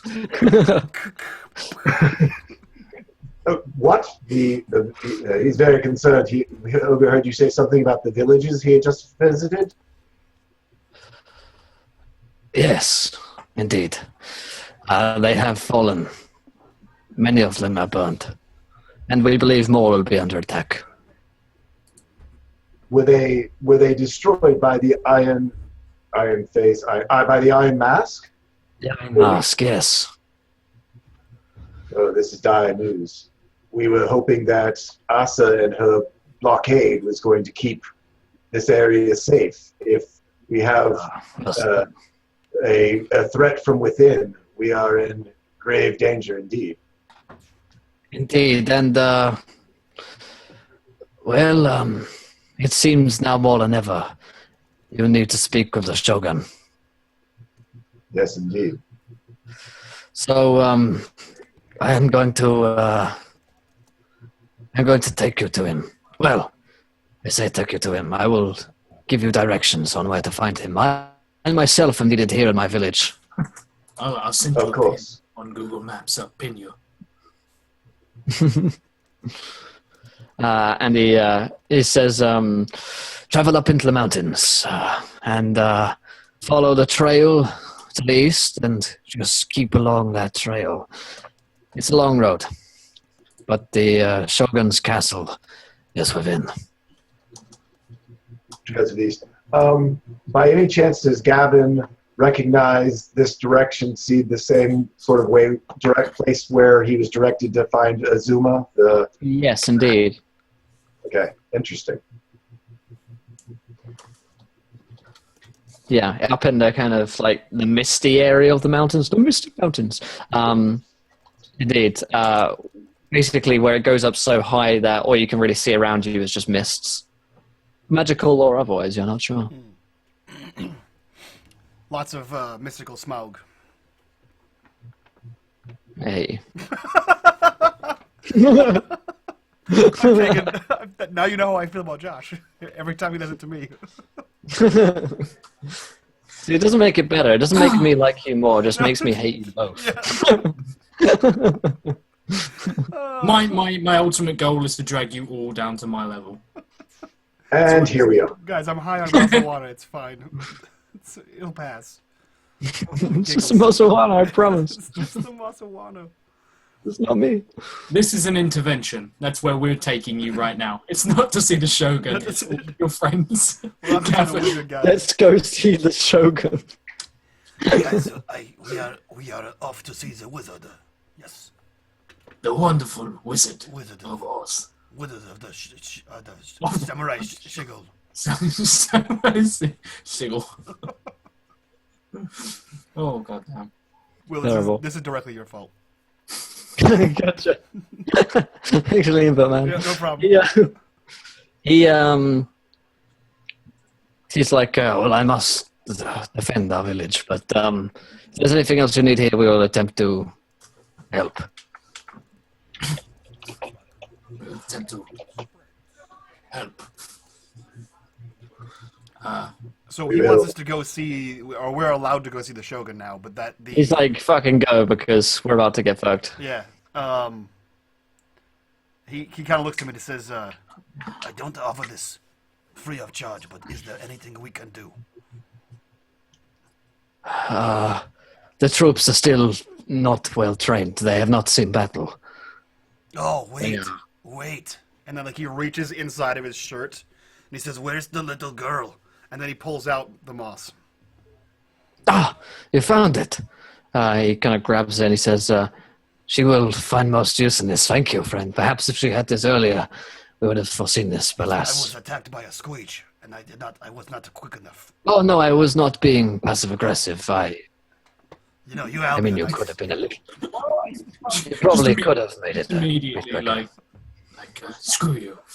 Just straight away. You Thanks, Albionites, Fizz. it is all the same to me. Yeah, he's like, thanks, Fizz. About fucking time.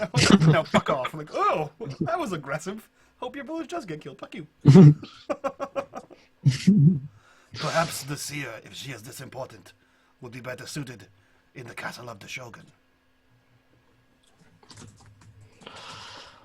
We could escort So- her. We're going Oh, the it same says, to see the wizard. it is not safe there. We're here. Yes, perhaps you should take her. Yes.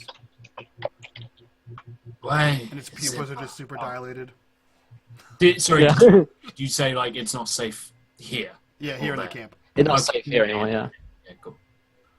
I thought you were literally just no, the Shogun space is not safe. Yeah, he's not safe either. You're like, what the fuck? That's Where Yeah, did I'll he go there. sending us? He's crazy. You guys are fucked. You guys are gonna die if you go there, you know? Super Like, actually die. Yeah, he's basically saying, take the girl if you want, and he points towards her hut, and then he rushes off to the, the troops. If you want to stay and help, then you can, or if you want to get the girl, then you can, or you can just fuck off, tell the Shogun if you wanted.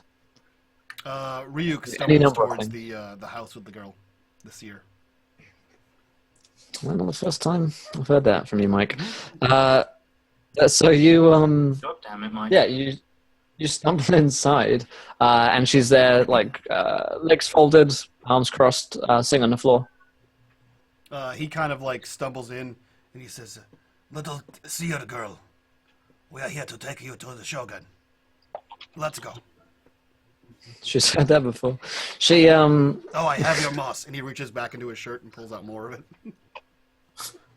she grins and grabs it. Let's go. It's growing there now. There is more where it came from. I just have to remember where it is. But come, we will take you to the castle. She just grabs it and smiles and gets up and starts following you guys out. Oh, she's a meth addict. That makes sense. Yeah. She grabs and smokes it immediately. We're like, whoa! Wait a minute. I'm making deep political comments on society through these games. You tell. So yeah, I think I turn around and just I shall go and find my men. I need to assign someone to train them, organize while I'm gone. I need to appoint a leader. And Shin is going to go. And can I roll an insight to see who is the one they would be best trained under? It's the one you punched in the face to death. Yeah, absolutely. You're on an inside check, and we have hit 20 retweets. Thank you so much, guys, for that. That's awesome. So we have a viewer decision where you guys in the chat get to decide anything which happens next in our game. So underneath this link here, this line here, in fact, you guys throw out some ideas as to what could happen next in our story. It could be anything. It could be that the girl is indeed a meth addict and they're in a lot of problem.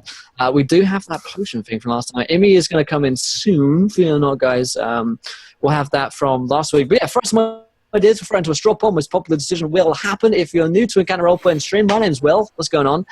Hit that follow button and join us when we hit 20 followers today. You guys get to decide another viewer decision. Also, when this tweet hits 30, same shit goes on. What's up, Zoobs? How's it going, Zoobs? Sits anyway. Oh, hey. I'm Sydney's boyfriend. My name's Will. What's up? All right, so you rolled a 16 on Insight. The best man to lead them is the guy that you got before. The guy that fought you before the spear. Did I punch him hard enough for him to become a relevant NPC with an individual unique name, or is he just still Absolutely. Face? Absolutely. He has become known as whatever you want to call him, because when they joined Shin's school of Asian martial arts, they forsake their name and family. Asian martial arts, indeed. Yeah, just it's more vaguely Asian martial arts, to be completely honest with you. I call him Squash because his nose has never been the same after I hit him, and everyone has taken to calling him Squash. Gotcha. So we have a friend in our group of friends that owns a martial arts school, and he made a promo video, and it's all like, you know, martial arts training, and all of the punches and kicks look like they're in the lower abdomen, so it looks like he just keeps punching people in the dick. So for years we just call it Dan's School of Dick Punches, and that's what I thought as soon as you were like, yeah, Shin's School of, and I was like, dick punches. And I read, like, That's what I'll teach them. that's what you did. That's the trick. This is combo 1, combo 2, dick punch. We're like, what? Why does everything end that way? That's how they do it in Asia, man. That's how they do it in Asia? Yeah. Oh, Trust me, I've never been. Yeah. So, all right, so you go towards Squash, and he's like, Master, we are not ready. I nod. I take him to one side, and I say, there is one final lesson I can teach you. War does not... This is the dick punch. This is the One last lesson. It's combo 1 into combo 2 into dick punch. One finger dick punch. So I What a dick punch, man.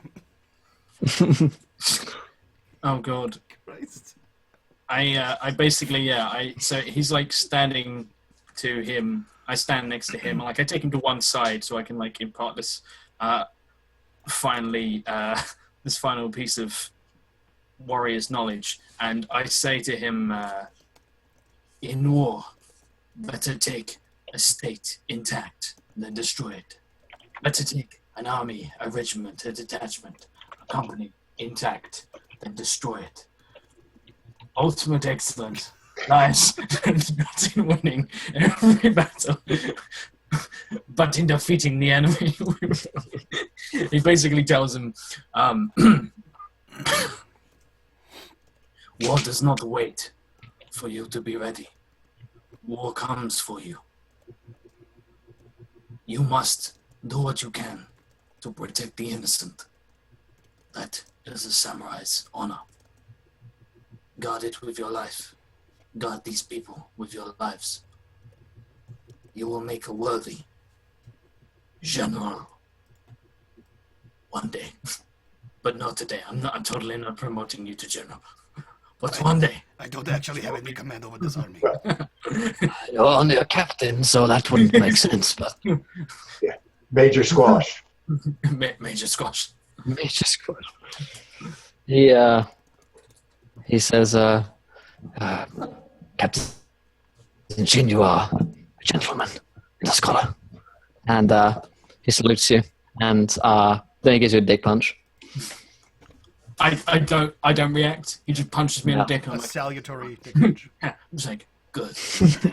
I've learned much. And then he walks away, and I curl up in a fetal position for a good 2 hours and cry. Cry and try to... It's just how bros. It's just how bros get along. We just punch each other in the dick. Remember that time? Good job, bro. Oh man. Nights out with me and Will. God, And let's in have fact- a few beers and then punch each other in the dick. Like, hashtag just British things. Like, what? Oh fuck, I don't have a good one. But in fact, speaking of going out with me and Josh, if you guys are around this Saturday and you live in the UK and you want to come down to near London, in a place called Tring, a land known only as Tring, then me, Josh, Beth, and Sydney will be there this Saturday at Games Fest UK. I'll remind you guys here, there's a link. All the info is there if you're interested in coming along. Really cheap to come along, only a couple of quid. Of course, if you live in America, then the tickets are, for the flights are somewhat ridiculous. But we're playing all day D&D, Open Legends, stuff like that. And tickets are like £2.50 or £5 in the door or something like that for all day RPG goodness and wargaming stuff. So come along to Game Fest if you aren't already. Or if you are already, continue to do that. Keep So coming. Don't stop coming. keep guys. coming. Just do not stop coming. Just come everywhere, guys. To Games Fest. In fact, don't come everywhere. Just only come to Games Just Fest as only well. come at Game Fest. Come to, not at. Oh, sorry. To. That's a different... Yeah, there's subtleties in the English language there, Mike. Yeah. So, P-Farts does point out flights to England are roughly the same price as a kidney. So That's true. yeah. It's like I mean, $1,000 round trip. yeah, and you have 2 of those, so Yeah. you know you can come several times. Just based on, But I mean, it could take its toll on you. simply based on the amount of kidneys you have. All right. I've completely forgotten what we were talking about before coming. We're taking Arya Stark to the Shogun. To the Yeah, we're Oh, taking yes. Arya Stark to the Shogun. Shin is in the fetal position for 2 hours. Yes, fetal position. We have to get going, so Gavin just sort of picks him up in the fetal position, throws him over his shoulder, and we get on our way. So basically, like as we ride out through town, I'm sat there like trying to like act like I'm meditating on the back, the back of the horse, and then like the second we go on, I'm just like curled up on the back of your horse, like I throw up a little bit down its flank. It's lovely. You invented the ice I taught pack. him well. I taught him well. All right, so The chi is strong in this one. you guys are heading out of the village, fleeing out of the village. We've got a straw poll in chat, so if you guys want to go ahead and vote in that straw poll for us, myself and Skagger, for all spouting that for you guys. So you can go ahead and do that. Most popular decision from the straw poll will happen. So there you guys go. What else? So you guys are traveling along, and it's going to be quite a journey into the Misty Mountains, where the Shogun himself lives. So let's do a bit of travel mechanic whilst we're waiting for a straw poll and whilst we're waiting for a few bits to happen. So, Shin, very quickly, you're kind of going down this very narrow canyon. This canyon's very huge in terms of length, but in terms of just how fucking wide it is, it kind of only big enough for you guys to fit down at points. And then at points it widens out, but then generally it is very kind of tight, claustrophobic spaces with only a bit of sunlight coming up from above on your travels here over the next week or so. So what is a problem which Shin encounters whilst he's traveling with this girl, the seer?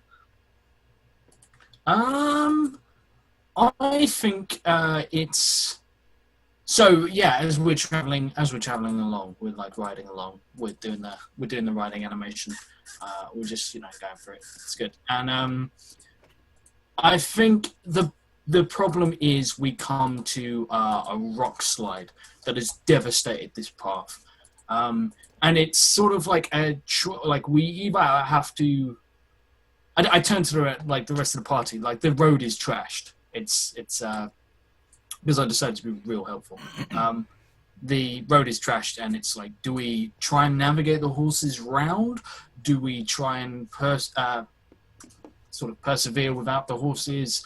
Do we try and clear the path? So Shin sort of like turns to Gavin, who's probably the strongest and the only one who could actually like move shit out of the way, and it's just like, I do not know how we should proceed, but can he try and perceive if he can find another way around before we potentially have to move shit?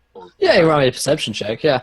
In general, the horses are becoming a bit of a nuisance anyway. With such cramped spaces, they don't like it, first of all.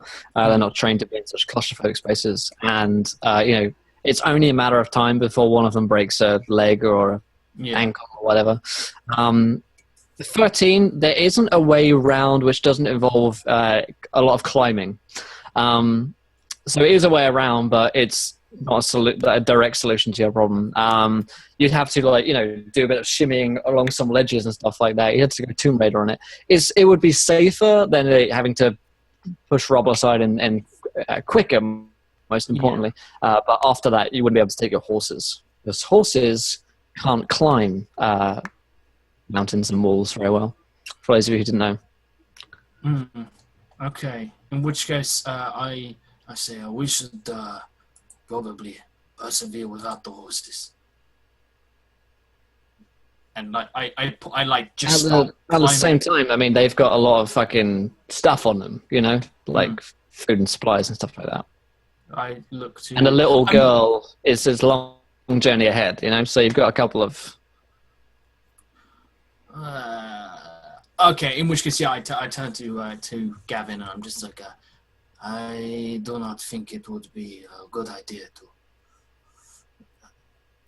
I mean, we could set off another rock slide if we move the wrong rock, so it could take us hours to move all of this, or clear enough of a path to make our way through. This is true. I could certainly. We did move lots of rocks back in my old village, but this is not a stable mountainside. I think it is best. If it was stable, the horses would be fine. They love that. Yes. Get out. Yes, they do. You shit. you shit. You are a shit. No, Gavin agrees. I mean, from dealing with horses, what do I believe we should do? Let me see what I can fashion for some kind of a backpack that I can carry Arya stock in, to make this journey easier on her. I also am sure she won't be able to navigate these narrow ledges on her own. We will have to split the supplies between us, though. Shin's fine with that. Shin will turn to you and say, "I have a spare rope," and he'll like take his other robe. He only has 2 robes, and he'll like fashion it into essentially like a bathrobe. Yeah, it's a bathrobe. It's silk. It's really nice. It's like a kimono. It's basically, that's what it is. And he's just like, I found this on the road. Someone must have dropped it, probably one of the girls. Yes, that makes sense. And he walks over and like he basically will tie like the bottom of it off and tighten it up. So basically she'll just be like sat in like a small pouch on your back, and it's just like there. Gavin inspects it and takes. We'll definitely use it maybe as padding for this, but he's going to actually use some of the tack off the horses and some of the metal, any metal pieces. It's going to make this reinforce it with some leather, with some actual straps to make this a little bit more secure than just the silken bathrobe of my good friend. You mean that I found on the road? Yes, that you found. Shit. Yes. I'm sure. And so Shin walks away. I am so pretty and witty and gay. Your point. And so, I want to make it, make it a good like Bran Stark type harness. Yeah. I ask Shin to please hold the door. Fuck. It was the last one. That's the last. That's the last time. If only. Good. And I'll get the horses so that they're able to not carry. We'll be able to survive out in the wild. Get them de-harnessed. Try to split the supplies among us. I mean, it's going to be slim pickings, but we can certainly hunt and do some other things as we go up. Sure. Yeah. Okay. Cool. You definitely like fashion a backpack as well to keep majority of your bits in. All right. Cool. You guys can like shimmy along the ledge and get over to the other side with the little girl. Ryuk, what's your problem encounter? So since Ryuk has been high as balls on the Squatch's lettuce, and obviously the seer needs to keep consuming the Squatch's lettuce to use her seer abilities, knowing how to combat its effects, he's been helping her along the journey in the highs and lows of the Squatch's lettuce effect. So he's been helping her come down from the Squatch, as well as learning from her how to properly apply the Squatch to himself. Yeah. You realize it actually has some pretty worrying side effects at times. Auditory, visual hallucinations are very possible. If sometimes wanted. It's exactly why she takes them, because she hallucinates and sees things. But honing that technique, if there really is one, is something which is going to take a lot of work to do. Greater than Ryuk's. She also can't communicate verbally. So she can't even tell you her name. Okay. Although she does look cross when you call her Arya Stark. Or confused, I suppose. She's got no fucking clue what that is. She understands when she smokes it, but after Yeah, after just the when effects she subside, smokes it, she's she has good. no idea. Yeah. Yeah. But yeah. Okay, so that's what we're he to. What about, manages all the care of her on the journey. Okay, yeah, so you're looking after the little girl. Yeah, that makes sense. It's kind of worrying that you put the demon worshipping assassin in charge of looking after the little girl, but Yeah, I mean, they All both right. have a childlike sense of wonder. that's true. That's true. That's true. Gavin, what is your problem and solution whilst you're traveling here?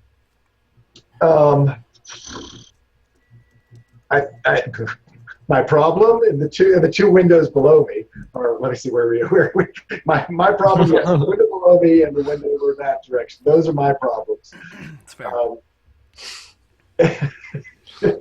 But Gavin is he's a little bit distracted as we're going along because he does know that this seems to be the way Azuma is in this area, and while he has found quite a few answers, with his when he went to the Temple of the Raven Queen, there are still others that he has to ask, and I think he might just want to maybe even revisit Azuma. Oh, by the way, I looked it up. That's her name. The witch is Azuma.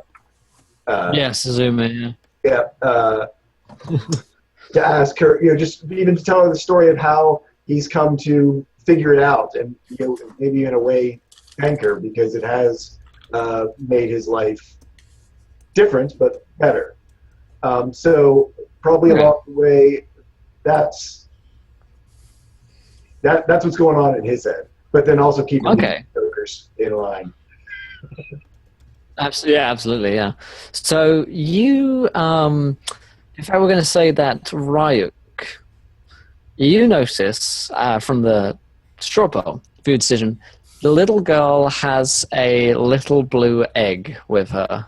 She kind of. Does it look? There's my problem. Does it look a lot like the Squatch's egg? The Squeech's egg. I'm sorry. It looks similar, but nowhere near as big.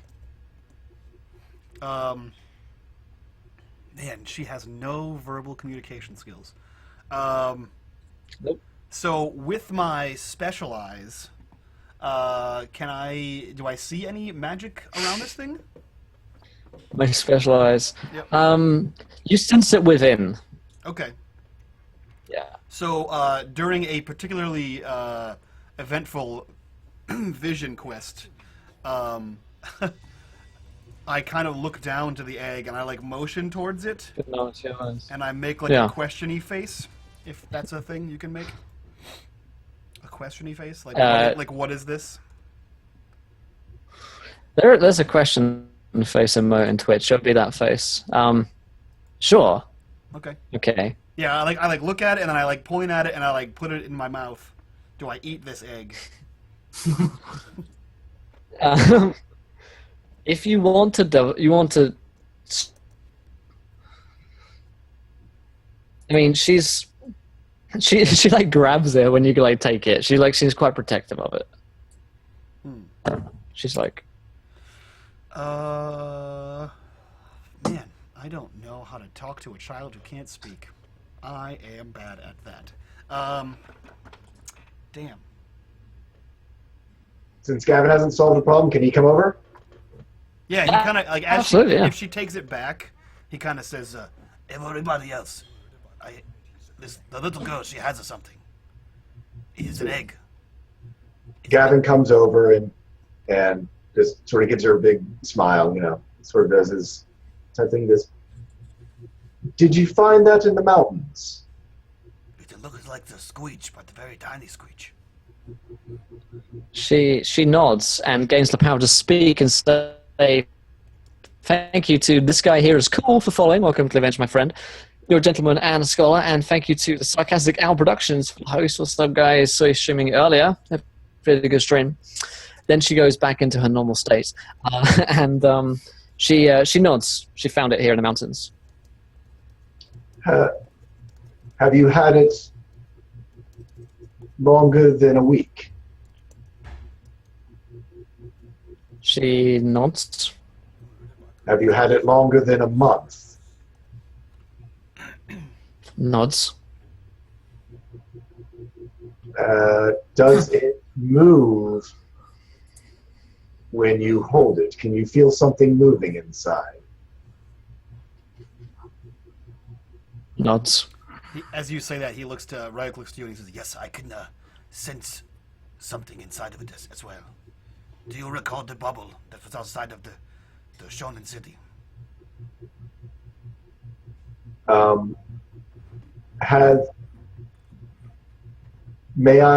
Will you hold it to your ear and tell me if you hear anything?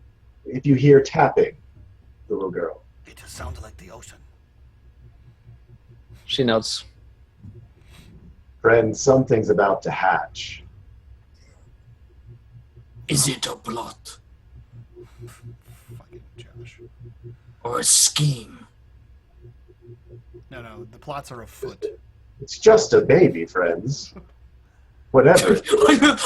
It's just a baby. All humans lay eggs. A baby of something. I was going to say, of all people, look in the mirrors, friends. Takes all kinds. May I hold it for a moment? I promise I won't hurt it. Can I roll an insight check just to make sure you're not going to hurt it? Because you do have a giant skillet. I don't trust you. Shin doesn't trust you. I'm going to see if... Are you actually going to hurt it? No, I'm not going to hurt it. He doesn't trust Come you. on, Gavin's not going to hurt it. It's true. Gavin is the least likely to hurt anything in the party. Yeah. I was going to say, between the assassin and Mr. Sudoku I'm sorry. Sudoku? That's perfect. Mr. Sudoku. Yeah. He just smokes a little bit of the Squeech's lettuce and does some Sudoku. Yeah. Just hangs out.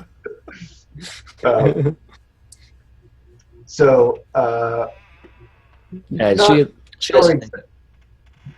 Exactly how this would work, and I will use. Hey, look at that! Look at me! I'm looking at my character sheet. Good job. That's 1 point. Yeah, look at that. I will use divine sense just to make sure it is not an undead, fey, demon, fiend, demon, anything nasty, horrible. Your radar immediately goes does off it at Ryuk. Yeah, true. I mean, Inside the egg, however, inside the egg seems to be kosher. Well, did Toscal just cast magic on something? Oh my god. It technically counts as you casting magic on it. No, it's attack. It's if I attack something. I think it's the next next time spell. Next time the caster uses a spell. Its no. target is hopelessly drunk. It's not even born yet. It's already a myth addict. So technically, Josh, divine sense is anything in a 60-foot radius. You can sense demons, fae, undead, etc. in a 60-foot radius. So everything in a 60-foot radius is horribly inebriated. Incredibly hopelessly. You're already on lettuce, right? So yeah, you're smoking lettuce. So now you're just drunk. The girl, you're high on lettuce and drunk, and as is the little girl, as is Shin. As is an egg. Why? What's with the egg? And it doesn't affect me, right? It's everyone else. Yeah, everyone says else. The target. So great. I'm stuck. I'm stuck in here having to birth this baby by myself, aren't I? And everyone's or high. You are the designated driver of this party. That's been the story of this whole campaign.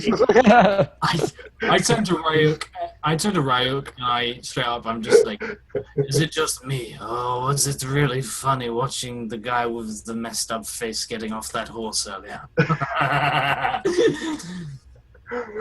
So How did I you get guess into my shirt? I have all of the Squeech's lettuce. And he feels around for any missing Squeech lettuce. It's just mashing Yeah, Squeech he's just mashing. It's like a He's a botanical fine garden in job. his shirt. just rubbing it against Yeah, yourself. he's exfoliating with Squeech lettuce. He's absorbing it into his skin. Into I was gonna say, where Osmosis. I need to learn how to birth a baby out of an egg. Can I just say, speaking of that, I saw a newspaper clipping like a couple of months back, and it was a guy who smuggled LSD, tried to smuggle it through airport security, and came out, went through like a load of tried to get a cab, couldn't get a cab, and it started raining, and apparently he absorbed like 80 tabs of LSD directly into his skin, and they just found him comatose on the floor. That's what I imagine is going to happen to Ryuk right now. It's just like rubbing his skin, like, yeah, what could go wrong? Squeech. Squeech. So And thank you so much to Josh, Josh Lol AO3 for following. Welcome to the event, my friend. You're a gentleman and a scholar. Whoa. Thank you for joining us.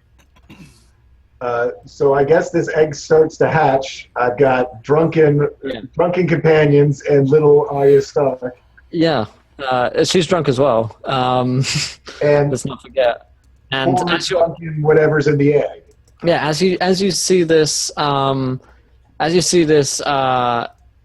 egg begin to kind of like poke at you at the egg, and you see you hear first of all a whistling coming down the road, which I shan't repeat because it's painful. But you hear this kind of like idle whistling coming down the road, and you turn around. Yeah, I guess. I turn around to see I've got four drunken companions, a hatching drunken egg, and now a whistle, and I'm just like, Cuthbert, give me strength. And you see a halfling coming down the road, pulling along a hand cart full of potions. He's got this kind of short, That's just what we need. curly brown hair. And he's kind of whistling, and he kind of stops as he sees you guys. And he comes over, he's like, hello, friends. My name's Imi. Where did you come from, Imi? There was a Oh, I came from the little mountain. But we are on a big mountain. That's right. I'm not from here. But how did you get through the village? Is it not a war happening? I came from the other way. I came from the Shogun's place. Yeah. I know. We are Shogun. going to the Shogun's place. Indeed, yes. How can we help you, friend? Right. You guys are really drunk. What have you taken? You I'm on Yes, top. they are. I'm the designated quester. Oh, That's the worst, isn't it? I haven't drank anything. I need my honor. Yes. And thank you to Cast of the Incredibles for following. Welcome to The Avenger, my friends. You're all gentlefolk and scholars. An excellent film as well. Congratulations. Hey, he's like, right, well, I mean, I could give you something to cool down if you want something from my wares. I help you out with the the headache. I could give you something to come appreciate- up. And he hands him a rolled masawana, or sorry, Squeech's lettuce. He hands him one. I could give you something to come up.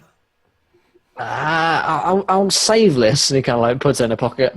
Yeah, you probably don't want to smoke that while traveling. Don't wagon and Mosawana. There was a great prophecy that said, "Ass or gas or grass, no one will ride for free."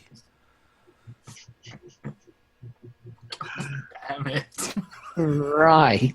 So yes, anything that might help, dear Lord, that might help, we would appreciate. Anything that just ends there just might help. He says, yeah, I think I can. And he goes into his potion box, his hand cart, and he has possible 33 potions in here, I believe. So if you could each roll 1d33 for the party potion punch bowl. And Gavin gets a All over. 17. 27. Ooh, that's going to be something good. High is good. nice. Soul Score, do you mind looking this up, seeing as this is your table? Sure. Oh, Just gonna Party. pull it up. Had to one-up me, didn't you? Yep. God damn it, Mike. Yep. So we've got a 17 from Gavin, a 27 from Shin, and a 28 from Ryuk. ERP sheets. Party Potion Punch Bowl. What do we got here? There we go. 17. Oh, look at this. Just what the doctor ordered for Gavin. Potion of fire giant strength. Oh, There we my go. God. With the red hair and everything. How awesome is that? He hands it over and he's like, you might be needing this soon. With these three? To carry them. Yes. Then we have a and- 27, which is going to get interesting. 27 is another potion of flying. Not that you're not flying enough as it is. Nice. I'm sorry, yes, 27 is a potion of flying, and a 28 is a potion of invisibility. Sweet. Yeah, you were Nice. already feeling invisible. So now the assassin has a potion of invisibility. That's terrifying. So he hands these to you and says, hopefully, I think this is, this one isn't labeled. He gives it to Ryuk. I think it's what it is. And this one, this is an old brew, so hopefully this one works for you. He hands it to Shin. Probably does what I think it does. What do you think it does? Well, just drink it in a bit after I'm gone. Drink it when I'm out of the radio. Yeah, 120 feet, I think it said on it. All right, so, I'll just, I've got some bits to get to. Do you know if the village along the way needs any potions? Oh, steer clear. I'm sure they will. They've been attacked. Anything they can get to recover, I'm sure will help. Your healing potions, I'm sure, will be much appreciated. It's been tired. Yeah. The thing is, I've used most of my healing potions on the Shogun. Wait, Well- what is wrong with the Shogun? Oh, I was meant to say that. Forget I said that. I didn't say that. Okay. He's great. They're great. I step it. up to him and like drunkenly put a hand on his shoulder and just say, "Do you know who I am?" Ryuk immediately forgets. No. Who are you? Should I know you? Did we meet in college? No, it was a legitimate question.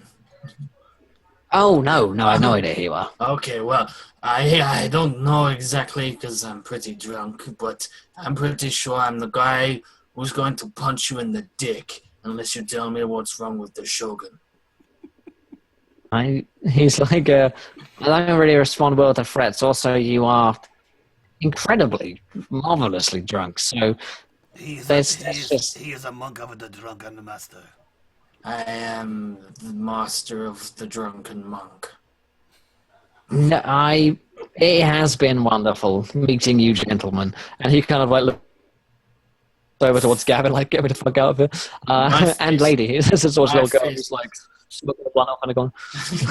My fist, your dick is happening. What is wrong with the Shogun? I just sort Can of can I try and intimidate him? Skins bald head and just kind of pull him back.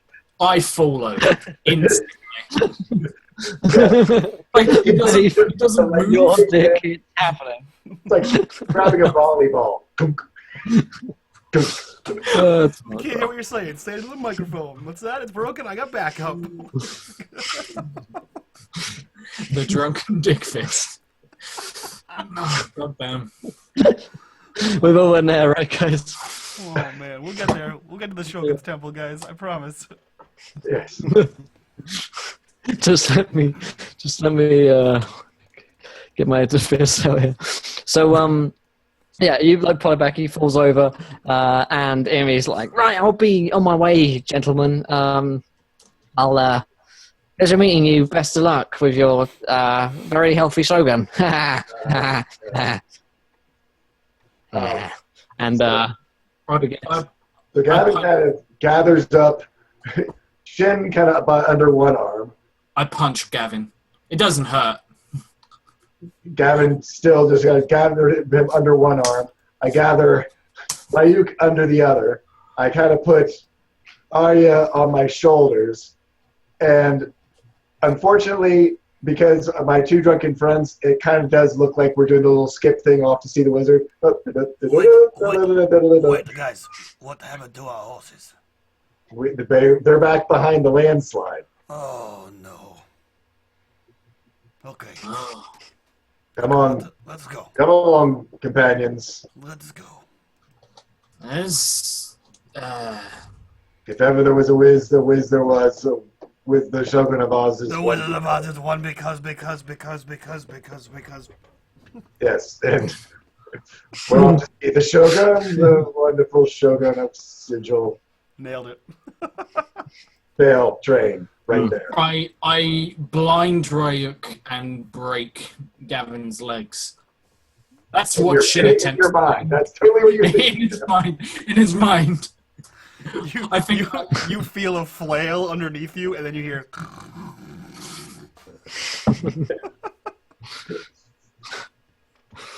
So, yes, you guys continue along your journey with a little girl.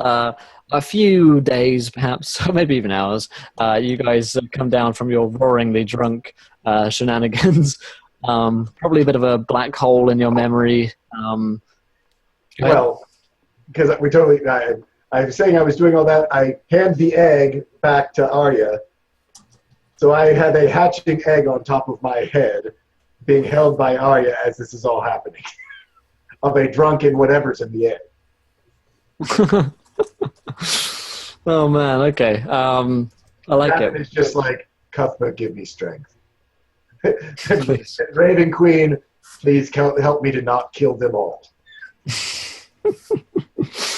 Awesome. So, yeah, you guys continue along the misty way until a few days later, and it's you don't really encounter too much more along this narrow ravine until you see the mists begin to part, and you see that there is a giant castle looming through the mists.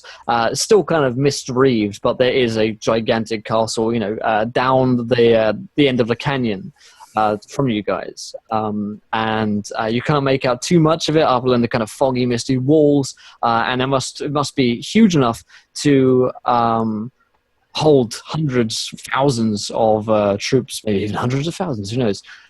And it's at that point that you hear a kind of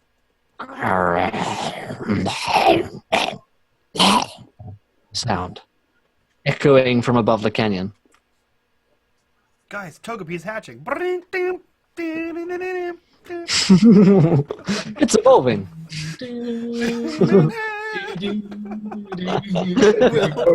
Will, I'm sorry, man. So is.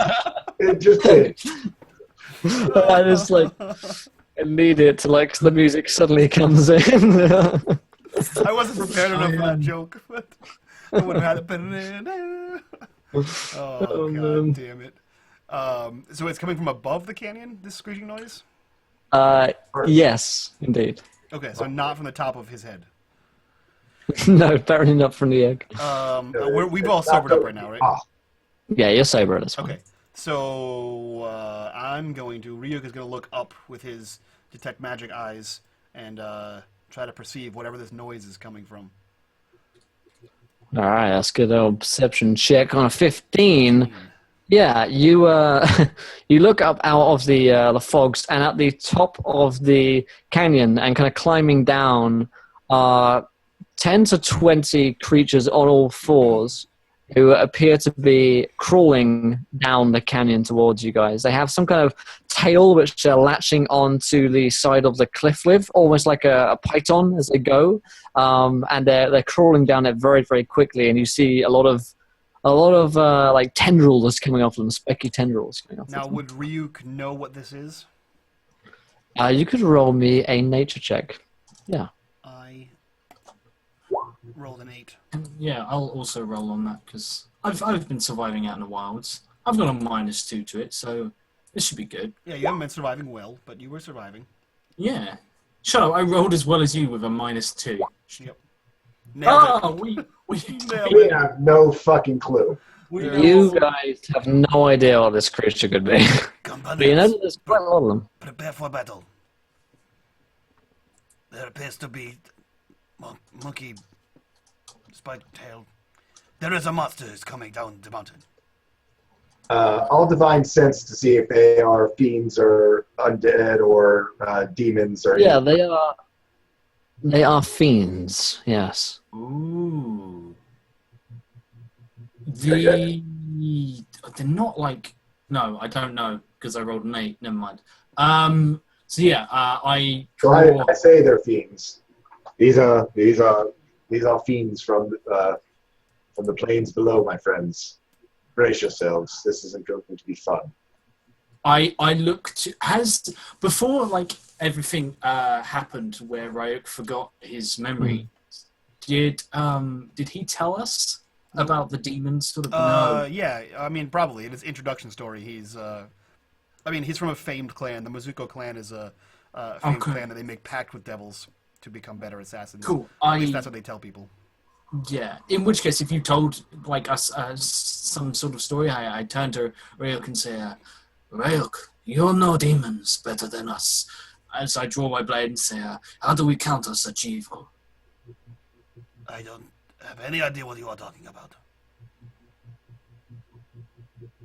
Why would I know anything about the demons? like Shin's there ready, like, for some sage counsel. And it's just like, what do you mean? You are from What do you mean? your clan. You You all know each other, right? Like, as this is happening, they're getting closer, and Shin's just like, your whole clan.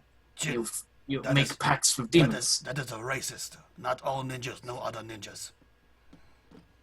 That is a racist, says Mike.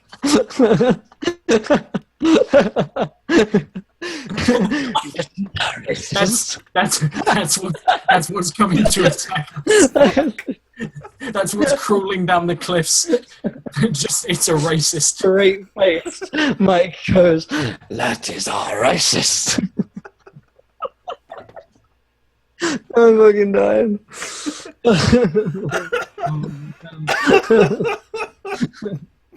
Look, racism won't be tolerated on this channel, okay? Okay. In the most racist accent ever, I say that's racist. No, you said that is a racist. Oh, That is our racist. That is our racist. Why would you think I know the demons? Because you told us you don't know demons. When did I tell you this? When we first met. When did we meet? My memory is foggy. I looked to Gavin and I'm like, first we kill these things, then we kill Ryuk, and I'm going to charge. Something happened and my memory is foggy, but for about a week ago. I said, do you remember my teachings? Did you watch any of The them? dick punch. Yes, I do remember that. Yes. that fate awaits you after the I battle. remember something like I went to help you in a combat and you fled like a bitch, and then I don't remember things from several weeks ago. Oh, that was right, because you got dropped like an absolute pussy to a girl. How close are they at this point? Like, we literally... At this point, You guys are they're dead. already, like, look how fighting. Did I miss that bit out? You guys are dead. Gavin has a child on his back and a frying pan. He's like, guys, He's got a frying pan and guys. he's got like a You frying guys, pan. you guys have just watched Gavin be eviscerated before your eyes.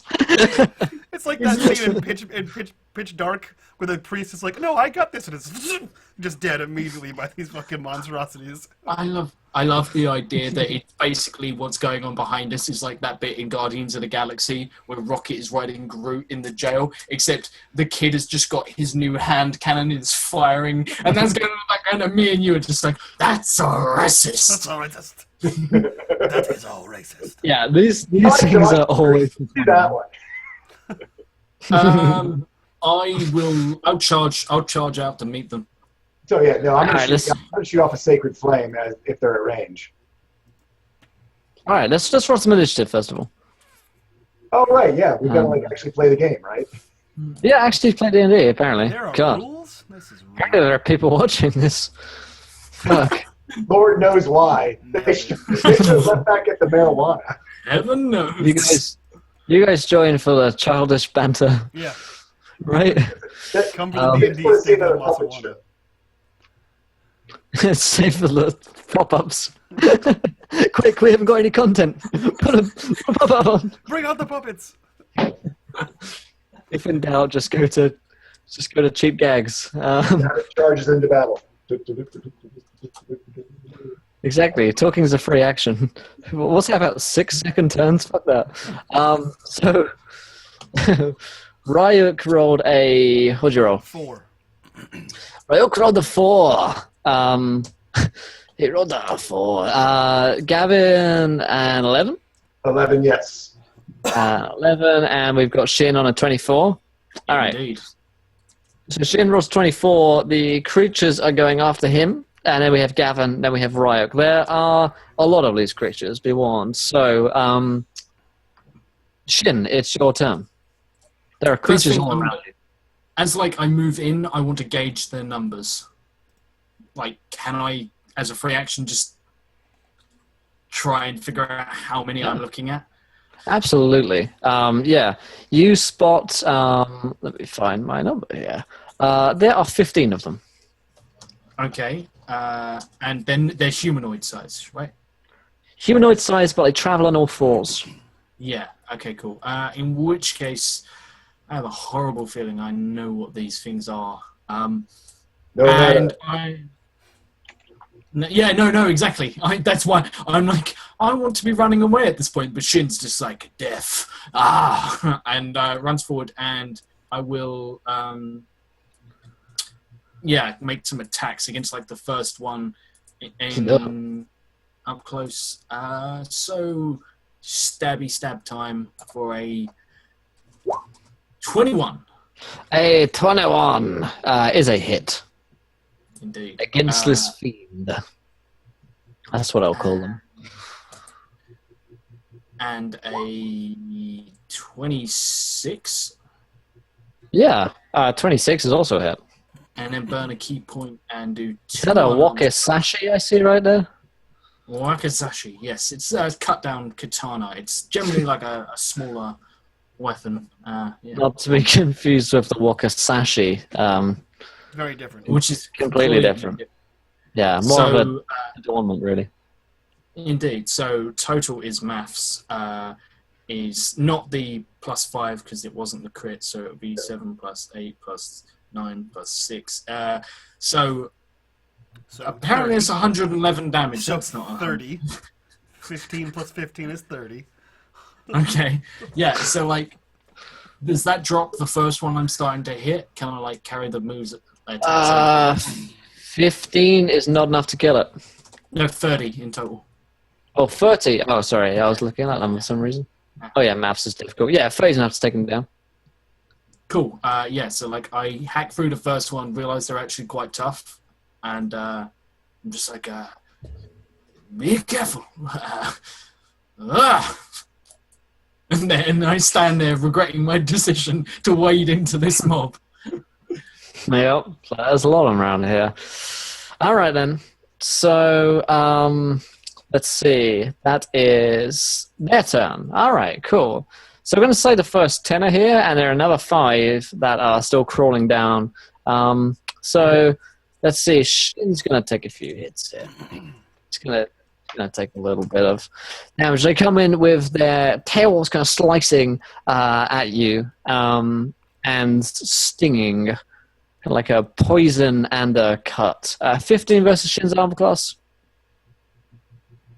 You're muted, Shin. It's pretty easy if I just know your armor class already. It's a miss. It's a miss. Okay. A 14 is a miss. A nat 1 is definitely a miss. Let's go. A 9 is also a miss. An 11 is also a miss. They all come in, slash at you.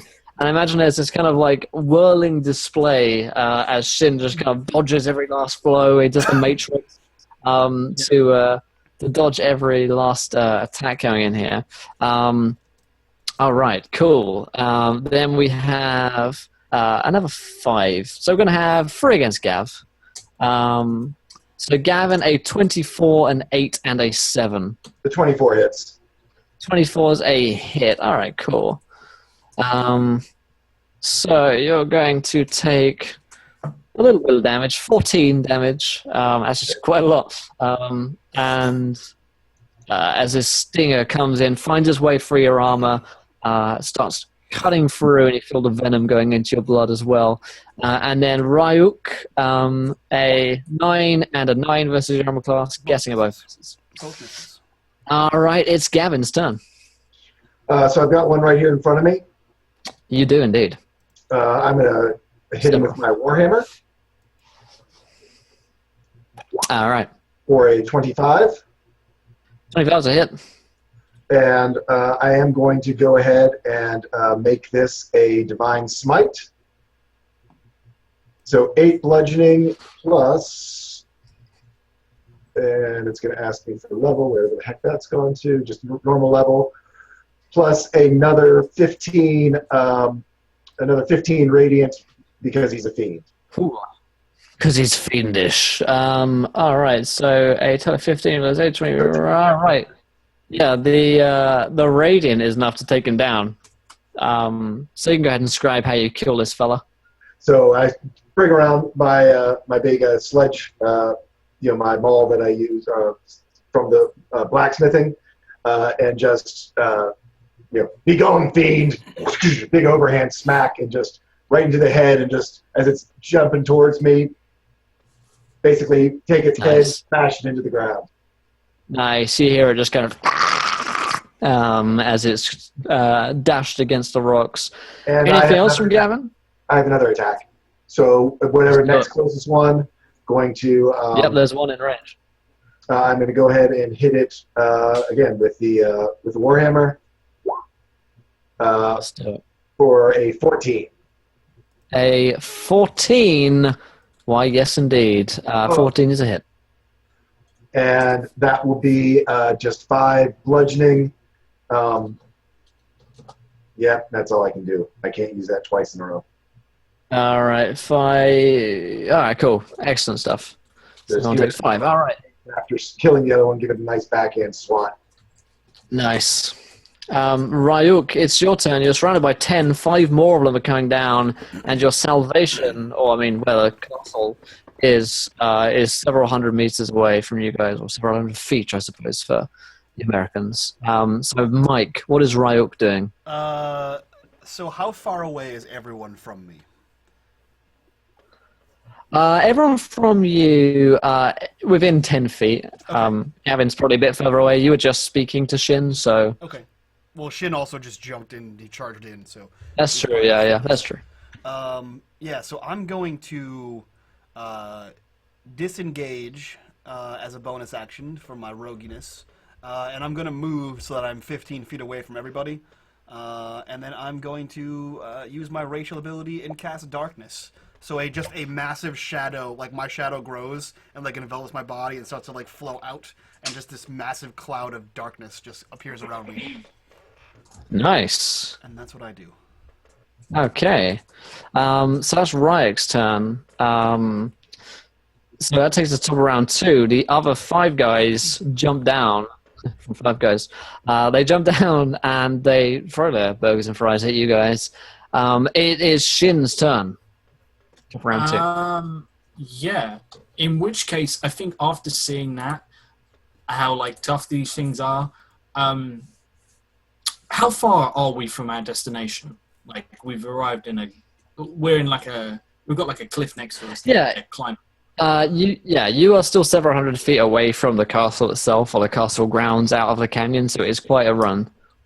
Okay, in which case I'm going to cry deeply. And I will... Well, that's acceptable. I've actually just realised something. I have forgotten to do this, but I'm Way of the Long Death, which means I've got Touch of Death. When you reduce a creature to 0 hit points that is within 5 feet of you, you get temporary hit points equal to your Wisdom modifier plus my Monk level. Monk level is 5, Wisdom modifier is 3, so I get 8 temporary hit points, which is tasty. Nice. So I'll take that for Tasty. a dog. And yeah indeed. 5 guys, yeah, why not? And yeah, then I'm like, cool. I'm gonna make some attacks and then disengage, and I'm gonna use Step of the Wind to like try and run essentially, and like yell to everyone else, run. I mean, you can get in the cloud. You just can't see either. So does this allow you to avoid any attacks of opportunity, or are you still going to take them? No, Step of the Wind gives me... Let me just find the actual wording for it. Step of the Wind, you can spend 1 key point to take the disengage action as a bonus action, and your jump distance is doubled for the turn. So I'm going to burn a key point to do that, and then literally just leap through the air out of the fray and start booking it at my full speed towards Nice. the castle, and yell for people to do the same. Yeah. Okay, cool. So Shin's out of it, but Gavin and Ryuk are still left in here. Ryuk's in the darkness, and so is Gavin, I suppose, if it's like a 60-foot, did you say, Mike? 15. Yes. That's why I moved, 15, okay, I moved okay. just out of range, so it's just a cloud around me. Okay, cool. So they can still wail on Gavin, so I mean, they're gonna. Thanks. I mean, Gavin, you can come in the darkness too, you just can't see. No, that's good. Yeah, that's possibly a problem. So he's behind me 15 feet in darkness, and I'm looking up at this mountainside with basically roaches crawling, screaming down at it. Yeah. Okay. jumping down at you, lashing at you. I'm next to you. I'm to your left. Gavin chokes up. He has Agatha out, so he's got he's with frying handed hammer ready to go at it, man. He's like a Samwise Gamgee, but like so much more badass. Like the pots and pans and stuff, So I'll tell you what, if you tell me what your AC is, I'll just roll all of these and we'll see if any hits. 20. Alright, 20. So There's one. got 25. Okay. Wow, just one, two. 2. Jesus. 1 off 3. I think that's Only 2. 19 doesn't hit. Alright. Yep, 19 is a miss, so let me do some counting. How many I fucking rolled? 1, 2, 3, 4, 5, 6, 7, 8, 9, 10, 11, 12, 13, 14. Alright, one more. Can he withstand it? He can, fucking hell. 15, one of them's dead. I killed one of them. Oh, yeah, you're right, yeah. I think actually 2 are dead, so 13, yeah. So the next 2 don't matter, so you're right. So you take 19 damage, goddamn. I could have rolled them all in one go, but welcome. Take a total of 19 damage. They all kind of come at you, and Gavin's just there with Agatha, and he's just deflecting blow after blow after blow. Awesome image. Gavin, it's your turn. So he's, all but buried underneath of all of these guys, right? Yeah. And Absolutely. From within this pile, all of a sudden you start seeing a glow. It starts breaking through between each one of them as Gavin casts Turn the Unholy. Oh, damn. Ooh. Turn the what? Sorry, turn the holy. As an action, you present your holy symbol and speak a prayer, censuring fiends and undead. Each fiend or undead I can see within 30 feet of you must make a wisdom saving throw. If a creature fails at saving throw, it's turned for 1 minute until it takes damage. I like it. Let's roll a lot of dice for these guys. So DC is what? What they're trying to roll? They're rolling against my DC for, let's see, that would be my Paladin DC, stand by, which would be a 14. Is that right? Okay, let's look at 14 or higher, and they've got Okay, they got 13 dice. So, one saves, 2 saves, 3 saves, Oh, 14, they 18, fucking 4 get saves, 5 saves. Okay, 5 saves, and that's 6. 5 out of 6. 5 out of 7. 6 out of 8. 7 out of 9. 7 out of 10. 7 out of 11. 8 out of 12. 9 out of 13. 9 out of 13 save. So 4 of them run. Holy hell. God damn, I rolled ungodly well. Yeah, you That's did. That's Okay. They Um, are ungodly. well, that was my turn because that takes an action. Yeah. Stand by. What do I have that I can do after that total fuck up?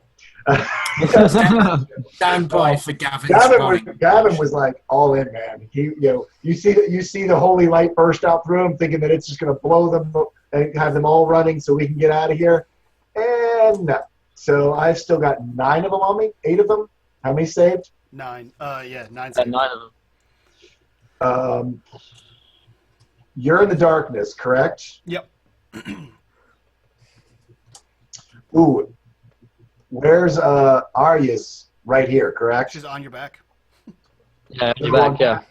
So Gavin, thinking he was going to turn all of them, or at least a whole lot of them, and didn't, he's going to save Arya. So he casts Sanctuary on Arya. So if anyone tries to attack her, they have to make a wisdom saving throw against 15. A 15. Reminds me of the hanging tree. Yeah, okay, cool. Yeah, same that same spell. Yeah, Gavin's turn. So Ryuk, you're in a cloud of darkness. Your friend is just holding on. Yeah, so Ryuk has both of his Nudato out, and realizing that jumping and running away seems to be Shin's MO, he decides that he has to save Gavin from whatever the hell just happened, as he sees this bright light like explode and then his face drop when nothing happened. Gavin, you just see this massive black cloud start to like rolling fog towards you, as you are enveloped in darkness, as well as all of the 9 beasts that are on you are enveloped in darkness. If you have dark vision, you cannot see, and the light spell cannot light this, cannot illuminate this. Or sorry, non-magical light cannot illuminate this. Gotcha. Yeah. And then you just kind of hear slashing and stabbing as I left hand, right hand, and sneak attack. Oh, I didn't get to attack yet. So a 10 and a 6, I'm sure those miss. They do. Sure. So yeah, you just hear slashing as something's happening in here. Something's happening. Something's happening. That's his battle cry as he rushes in. Something's happening. I imagine it's like that. You know, you rush in, you just hear like a, and you expect that the Ryuk's about to walk out and they're all defeated, but he just carries on and you hear him like dying inside. You're still in darkness. Like it doesn't dissipate. Yeah. All right. That is Ryuk's turn. Stop around free Shin. Can I see any of these creatures that aren't inside the... You can see all the ones that are outside. You spent your whole move action to get away, so you're actually a fair way away, seeing as you're a monk. I'm only 45 feet away, but it's still like 45 You can feet. probably see a few of them, jumping around out in the darkness. Yeah. It's not like a safe shot with Ryuk being somewhere in that cloud. There are at least 4 outside of the cloud, the ones that ran away.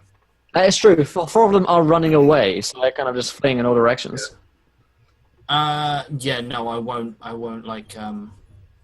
attack them, because if I attack them, they'll come back at me. Like, that's... Just don't piss off something that's running, just count your blessings that are running. And I am going to double my movement and run towards the castle. Let's do it. All right, so you rush the castle, and as you kind of break through the mists, there are, 100 more of these things. Yeah, you die. Funny story, it's all hallucination. It's still high. There is no castle. You kind of rush out of the mists, and immediately you hear a kind of like the sounds of like armor moving and bows being brought back as you look up to these high walls above you, and there are just tons of arrows being immediately pointed at you. Yeah. Oh, like as he comes in, he basically just does like a power slide on both his knees, like raises his hands like to basically catch a load of incoming projectiles, and just is to catch a load. Like he comes in and he's imagining it's going to be aimed at his chest, so he's like holding his hands up to guard his face and chest, and he says, "There are demons in the mist. They are attacking us. Help!" Immediately someone kind of opens up the huge gates and a horse regiment begins to just kind of bowl past you. Probably like 20 men riding upon their horses, just like this. And they are about to dismount potentially. And thanks so much to the Seal of Harlow for following. Welcome to the event, my friend. You're a gentleman and a scholar. Harlow, from what I hear, is an interesting place. All right, so that is Shin's turn. It is the turn of the Fiends. There are 13 of them. 4 of them are running. 9 of them are still going. They're going to attack the Gavinator here. So I think they all have disadvantage, I think, because they can't see him. Yeah. Yeah, you're right, yeah. Unless they have blind fighting. Yeah, let's roll 2d20, keep highest, keep lowest one. +6. That should do it. Let's see. 14. Yeah, that works. 14, a 9, 15, 4, 5, 6, 7, 8, 9. Never can fucking roll on attack rolls. I mean, if I didn't have disadvantage... They saved pretty good, but... Looking at these rolls, though, every single one, if I didn't have disadvantage, if I'd have taken a higher number, would have been a hit other than the 15 and 14 and 14. Yeah, and 9s. So, actually, quite a lot of them fell. But there'd be some hits there. Anyway, so that's their turn. Gavin. So, you hear a lot of hooves coming towards you, and Gavin knows the sound of hooves. Yeah. The most. If you know what I mean. Yeah. So we're in darkness. I can't see anything. I can't see anything. Any attack I'd make is just sort of swinging wild. Huh? Yeah, you'd be. Yeah, things are just coming at you but missing because they don't know where you are. Do I have a I mean, I can roll to see if I've got a sense of bearings to try to get out of the darkness. I can run towards the hooves. Can I run towards the hooves, assuming I saw Shin run? I'm assuming he got help. So I'm going to try to run towards the hooves, thinking that it's help. Yeah, these things definitely don't have hooves, so it's a safe assumption that whatever isn't trying to kill you. Who knows? Yeah, if I was in the light when Shin ran. Yeah. Yeah, you saw Shin. So I'll say disengage. I'm using my action to disengage. Just try to stay behind my shield, back towards the horses in case anything does come popping out. As soon as I get in the light, if anything is chasing me, to defend myself. Yeah. Nice. I like it. Yeah, so you just kind of put the shield up. Also, Jezza Cap has a good... Yeah. And just pray. As you come out into the light and your eyes are being seared by the light, you do see, as you look back to where the sounds of charging hooves are coming from, this kind of regiment of samurai who are riding out. And these guys are marvelously equipped. They are resplendent in their armor. It's quite ornate and fascinating if you took the time to look at it. But it's Ryuk's turn. Someone who's probably not staring, looking at armor because he's no longer high on Mosawana. Ryuk, what's the plan? That's true. Let me see. Let me double check what the plan is. Okay. Good idea. Okay. Good. Got it. Triple check that? Yep. I'm gonna attack with my right hand with a 10 and miss, and then with my left hand and totally hit that guy. And I think that's it. That's all I can do because I don't have an ally nearby anymore. A 22 is a hit. Oh, and it's your disadvantage, yeah. Yeah. So 22 is a hit. I can see. Oh, you can see. That's right. Yeah. A 22 is a hit. I can see normally in darkness, magical and non-magical for 120 feet because I have the Devil's Sight. Satan worshipper. Yeah, so I'm just fine in here. I'm at home. You have so I knife this guy, and then for 4 damage. and then I kind of just Nice. I stand and keep them in this darkness. Nice. Yeah, okay. So top of the turn, top round 3, Shin, these samurai are charging straight towards like the darkness, but they seem kind of unsure about the darkness. This is something that they clearly have, like, they know that there's shit going on in there, but they don't necessarily want to just... I mean, the thing is, they're either going to charge in there and Ryuk will die because he'll be trampled by a million hooves. No, I know. Or I know. Or they're going to go around and Ryuk will die because they're not going to charge into a black fucking hole. Yeah, Shin will yell out, "In the darkness, drop it now! Drop the darkness!" He just continuously yells like, "Drop the darkness!" Essentially, and he's gonna like hold his action, and instead of using his musket, which there's too many of these things to really use musket, he's gonna use he's gonna prep some throwing knives and rush forward. Okay. I like it. Okay. So Ryuk, you've got kind of reaction here. I'll let you take even as not your own turn, because these guys are about to kind of drop in here. Are you going to drop the darkness, or are you going to just carry on fucking going? Man, I kind of want to carry on, keep going, but yeah, no. If I can hear, can I hear him? Because he's pretty far away, right? Shin, roll me a performance. I'm not massively far away. Let's say that, there's hooves going, there's hundreds of hooves going, there's battle. Yeah, okay, right, you don't hear him. Okay. That's Shin's turn. In which case, I will rush forward. You know what? I'm just going to plow into the darkness. I'm going to sprint. You can't really catch up with the horses at this point. The horses are ahead of you. In which case, I will yell out to.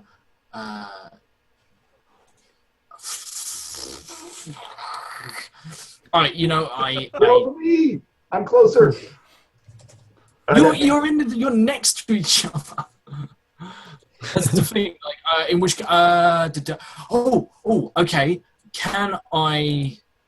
This might get me killed, but fuck it. Have the horses passed me yet? We'll say that one straggler is about to go past you. I want to jump on to the back of his horse and then yell forth. You want to do a Legolas, is what you're saying. You grab the fucking thing, you break your back as you do it, and no one can fucking do it. Yeah, and I yell forth. I love Jackson. Sorry, go ahead. I love the fact you can actually see how it was shot in reverse motion. You can actually see how he swung himself back onto the floor. So I yell forth, call off the charge as loud as I can to whoever's to this guy. Yeah. So All right. That's quite enough for 6 seconds, I think. And thank you to Q Ballany for following. Welcome to the adventure, my friend. You're a gentleman and a scholar. All right, so Fiend's turn. By my estimation, there's still 9 of them. That sounds about right. And thanks to Jezza Cap for following as well. Welcome to the adventure, gentleman and a scholar. Appreciate the follows, dudes. All right, I just said dudes. I feel bad about myself. When I say dude, it's okay, but multiple dudes makes me feel like I'm 50 and speaking to people who are far younger than me. You know what I mean? I don't know. You probably understand. You're ancient. I do understand, yeah. It's rough. You completely avoid goal score there. Mike's the oldest one here, by my estimation. Yeah. I mean, Yeah, Mike definitely. 100%. Absolutely. For sure. That was all just complex setup to rib Mike. Yep. So a 7 versus Gavin, a guy in a light. I'm out of Mike. Right. Yeah. So they're in light. So no. I don't. So if they're inside the darkness, I don't think they can see out of it. I think they're going to come out of the light as well to attack him. So yeah. They'll move in all directions and get the hell out of there. Yeah, I think they could, if they know where the darkness can get out of, then if they're following him, they follow his shield as they're hitting on it. Okay, they came with. They're still on me. Yeah, we're going to say they follow you out so they can see shit. Thanks, Bugboy. Okay, so I'm going to roll. Let's just do those first 2 rolls. They were in darkness. These guys are out of it, we'll say. So a 21 is a hit, and we got 22. So I believe with the dodge action, I'm allowed to do something since I took the dodge action. It's Yes. plus 2 AC. Plus 2 AC, so I'm actually at 22. All right, so 21's a miss, the 23 is a hit, the 13's a miss, and the 19's a miss. So 23 is a hit. God damn, this AC is redonk. So you take 9 damage. Okay. All right, excellent stuff. Gavin, there's about to be a cavalry charge connecting with these guys, and Ryuk standing right in the middle of it. Well, all 9 of the demons are now outside of the darkness because they all tried to hit me in the That light. is true. I mean, that is true. But I mean, if there are 30 horses coming towards you guys, they're not all just going to go in like 10 feet. They're just going to bowl over you guys. They're going to run through. So Yeah, so it's like an overrun. I understand Ryuk's thing. He's fine in the darkness. It doesn't affect him at all. So he can see them coming, right? Again now that I've like turned around and see them coming. Yeah. Yeah. So I'll just yell out, get the fuck out of the way. Get out of the way! They're charging through. I'm going to at least take a whack at the one that hit me. Yeah, it's dope. 11's going to miss, I assume. And 11 is a miss, indeed, yes. And then for my second attack, 21 will hit. 21 is a hit. 11 bludgeoning plus divine smite at level 1. Oof. So that would be 11 plus 19. So that's 30 points of damage. Is that right? Yes, indeed. So you take another one out, and just as you connect with the Warhammer, the cavalry charge of the samurai just kind of connects with the group. And Ryuk, you've just got one chance to kind of jump out of the way of these guys. Hey, you fool! Fly! Easy, Gandalf. So seeing this charge coming towards me, I assume that Gavin is only like a few feet away, like outside of this bubble. He is going to use the dash action as a bonus action with the shadow still going, and he's going to run through all of these enemies, kind of grab Gavin on the back of his armor and pull him sort of through the cavalry charge, enveloping everyone in darkness as he goes. All right. So they kind of clash and kind of go through each other. So, gotcha. Yes. All right, cool. So you just kind of like you do this awesome thing because it's like the last shot of the Hollywood movie, and there's an explosion somewhere for some reason in the background. But Ryuk doesn't look at it as you just It shoots his musket for no reason. Yeah. Yeah. And the bald eagle swoops in as you see the cavalry charge connect with the with the group of the fiends and just begin to obliterate them. And it's the thing where the fiend just looks out from the darkness, and then there's a boom, and that's where we end the episode for today.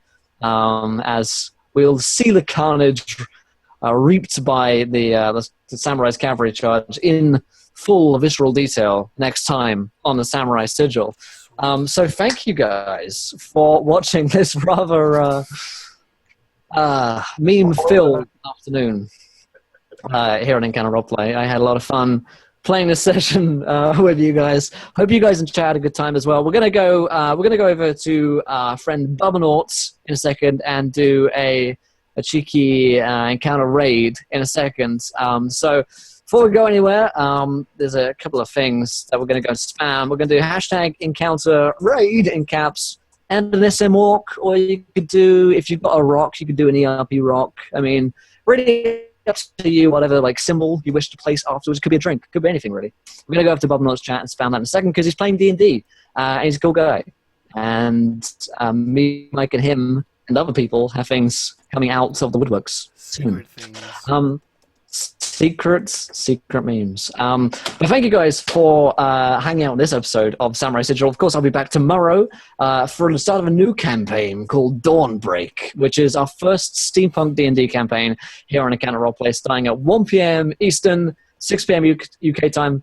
Skageth, our moderator in chat, is actually going to be DMing the game for us. I've got a great cast coming on to play. It's going to be a lot of fun. And I can't believe it's been like a year and a half and we've never played a true steampunk campaign. So that's what's happening tomorrow. And then, of course, we have a one-shot, which I believe Charlie's running. Right, Josh?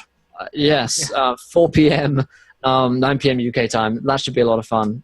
So yeah, that's the shit going on. If you enjoyed the stream, hit that follow button and join us. Here is all the social media. What's up, Angel? You doing? Thanks for staying and listening. I appreciate that.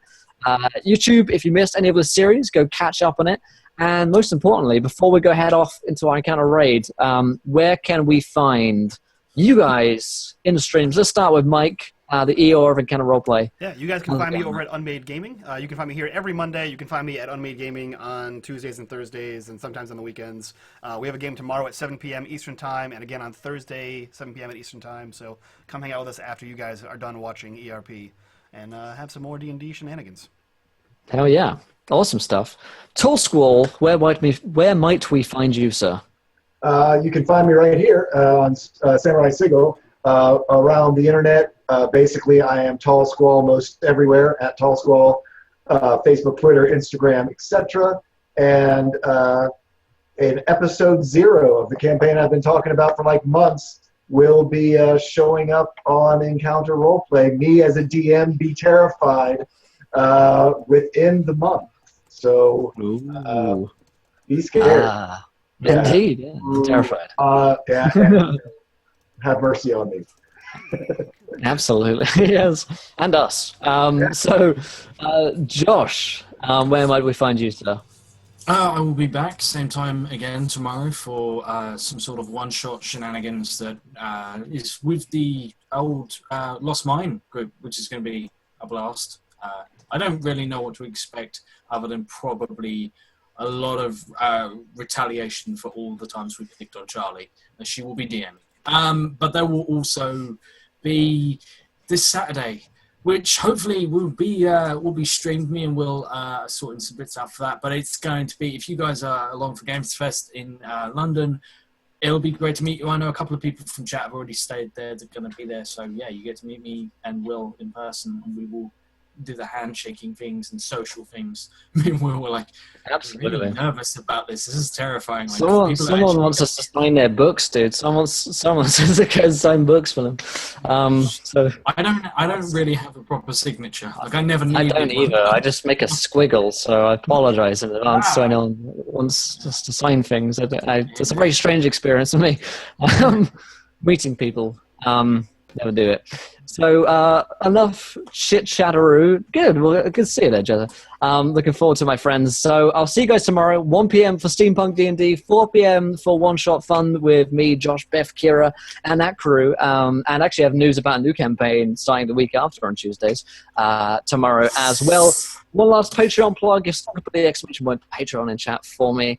If you want to go support the channel, all we do here, 5 days a week of D&D, 10 shows a week. Check out the Patreon, bunch of cool rewards if you give a shit. If you don't, then carry on living your life the exact same the way that you've been doing. But know that, somewhere out there in the world, I'm feeling slightly bad about it. Crying. I'm crying alone in a corner. I'm not really. We're going to go off to Brothernaught's CC's chat. So what we're going to do is go to this chat and spam Encounter Raid, SM Walk or ERP Rock. I'll go host him, and we'll go have a good time. We'll go hang out with Bubs over there. Long time friend, support of the channel. So thank you guys for watching. Until next time, try not to roll too many nat ones, because we want to be here laughing when you do. Let's get Encounter Raid going, boys. Bye. Good night. Good night. Good night.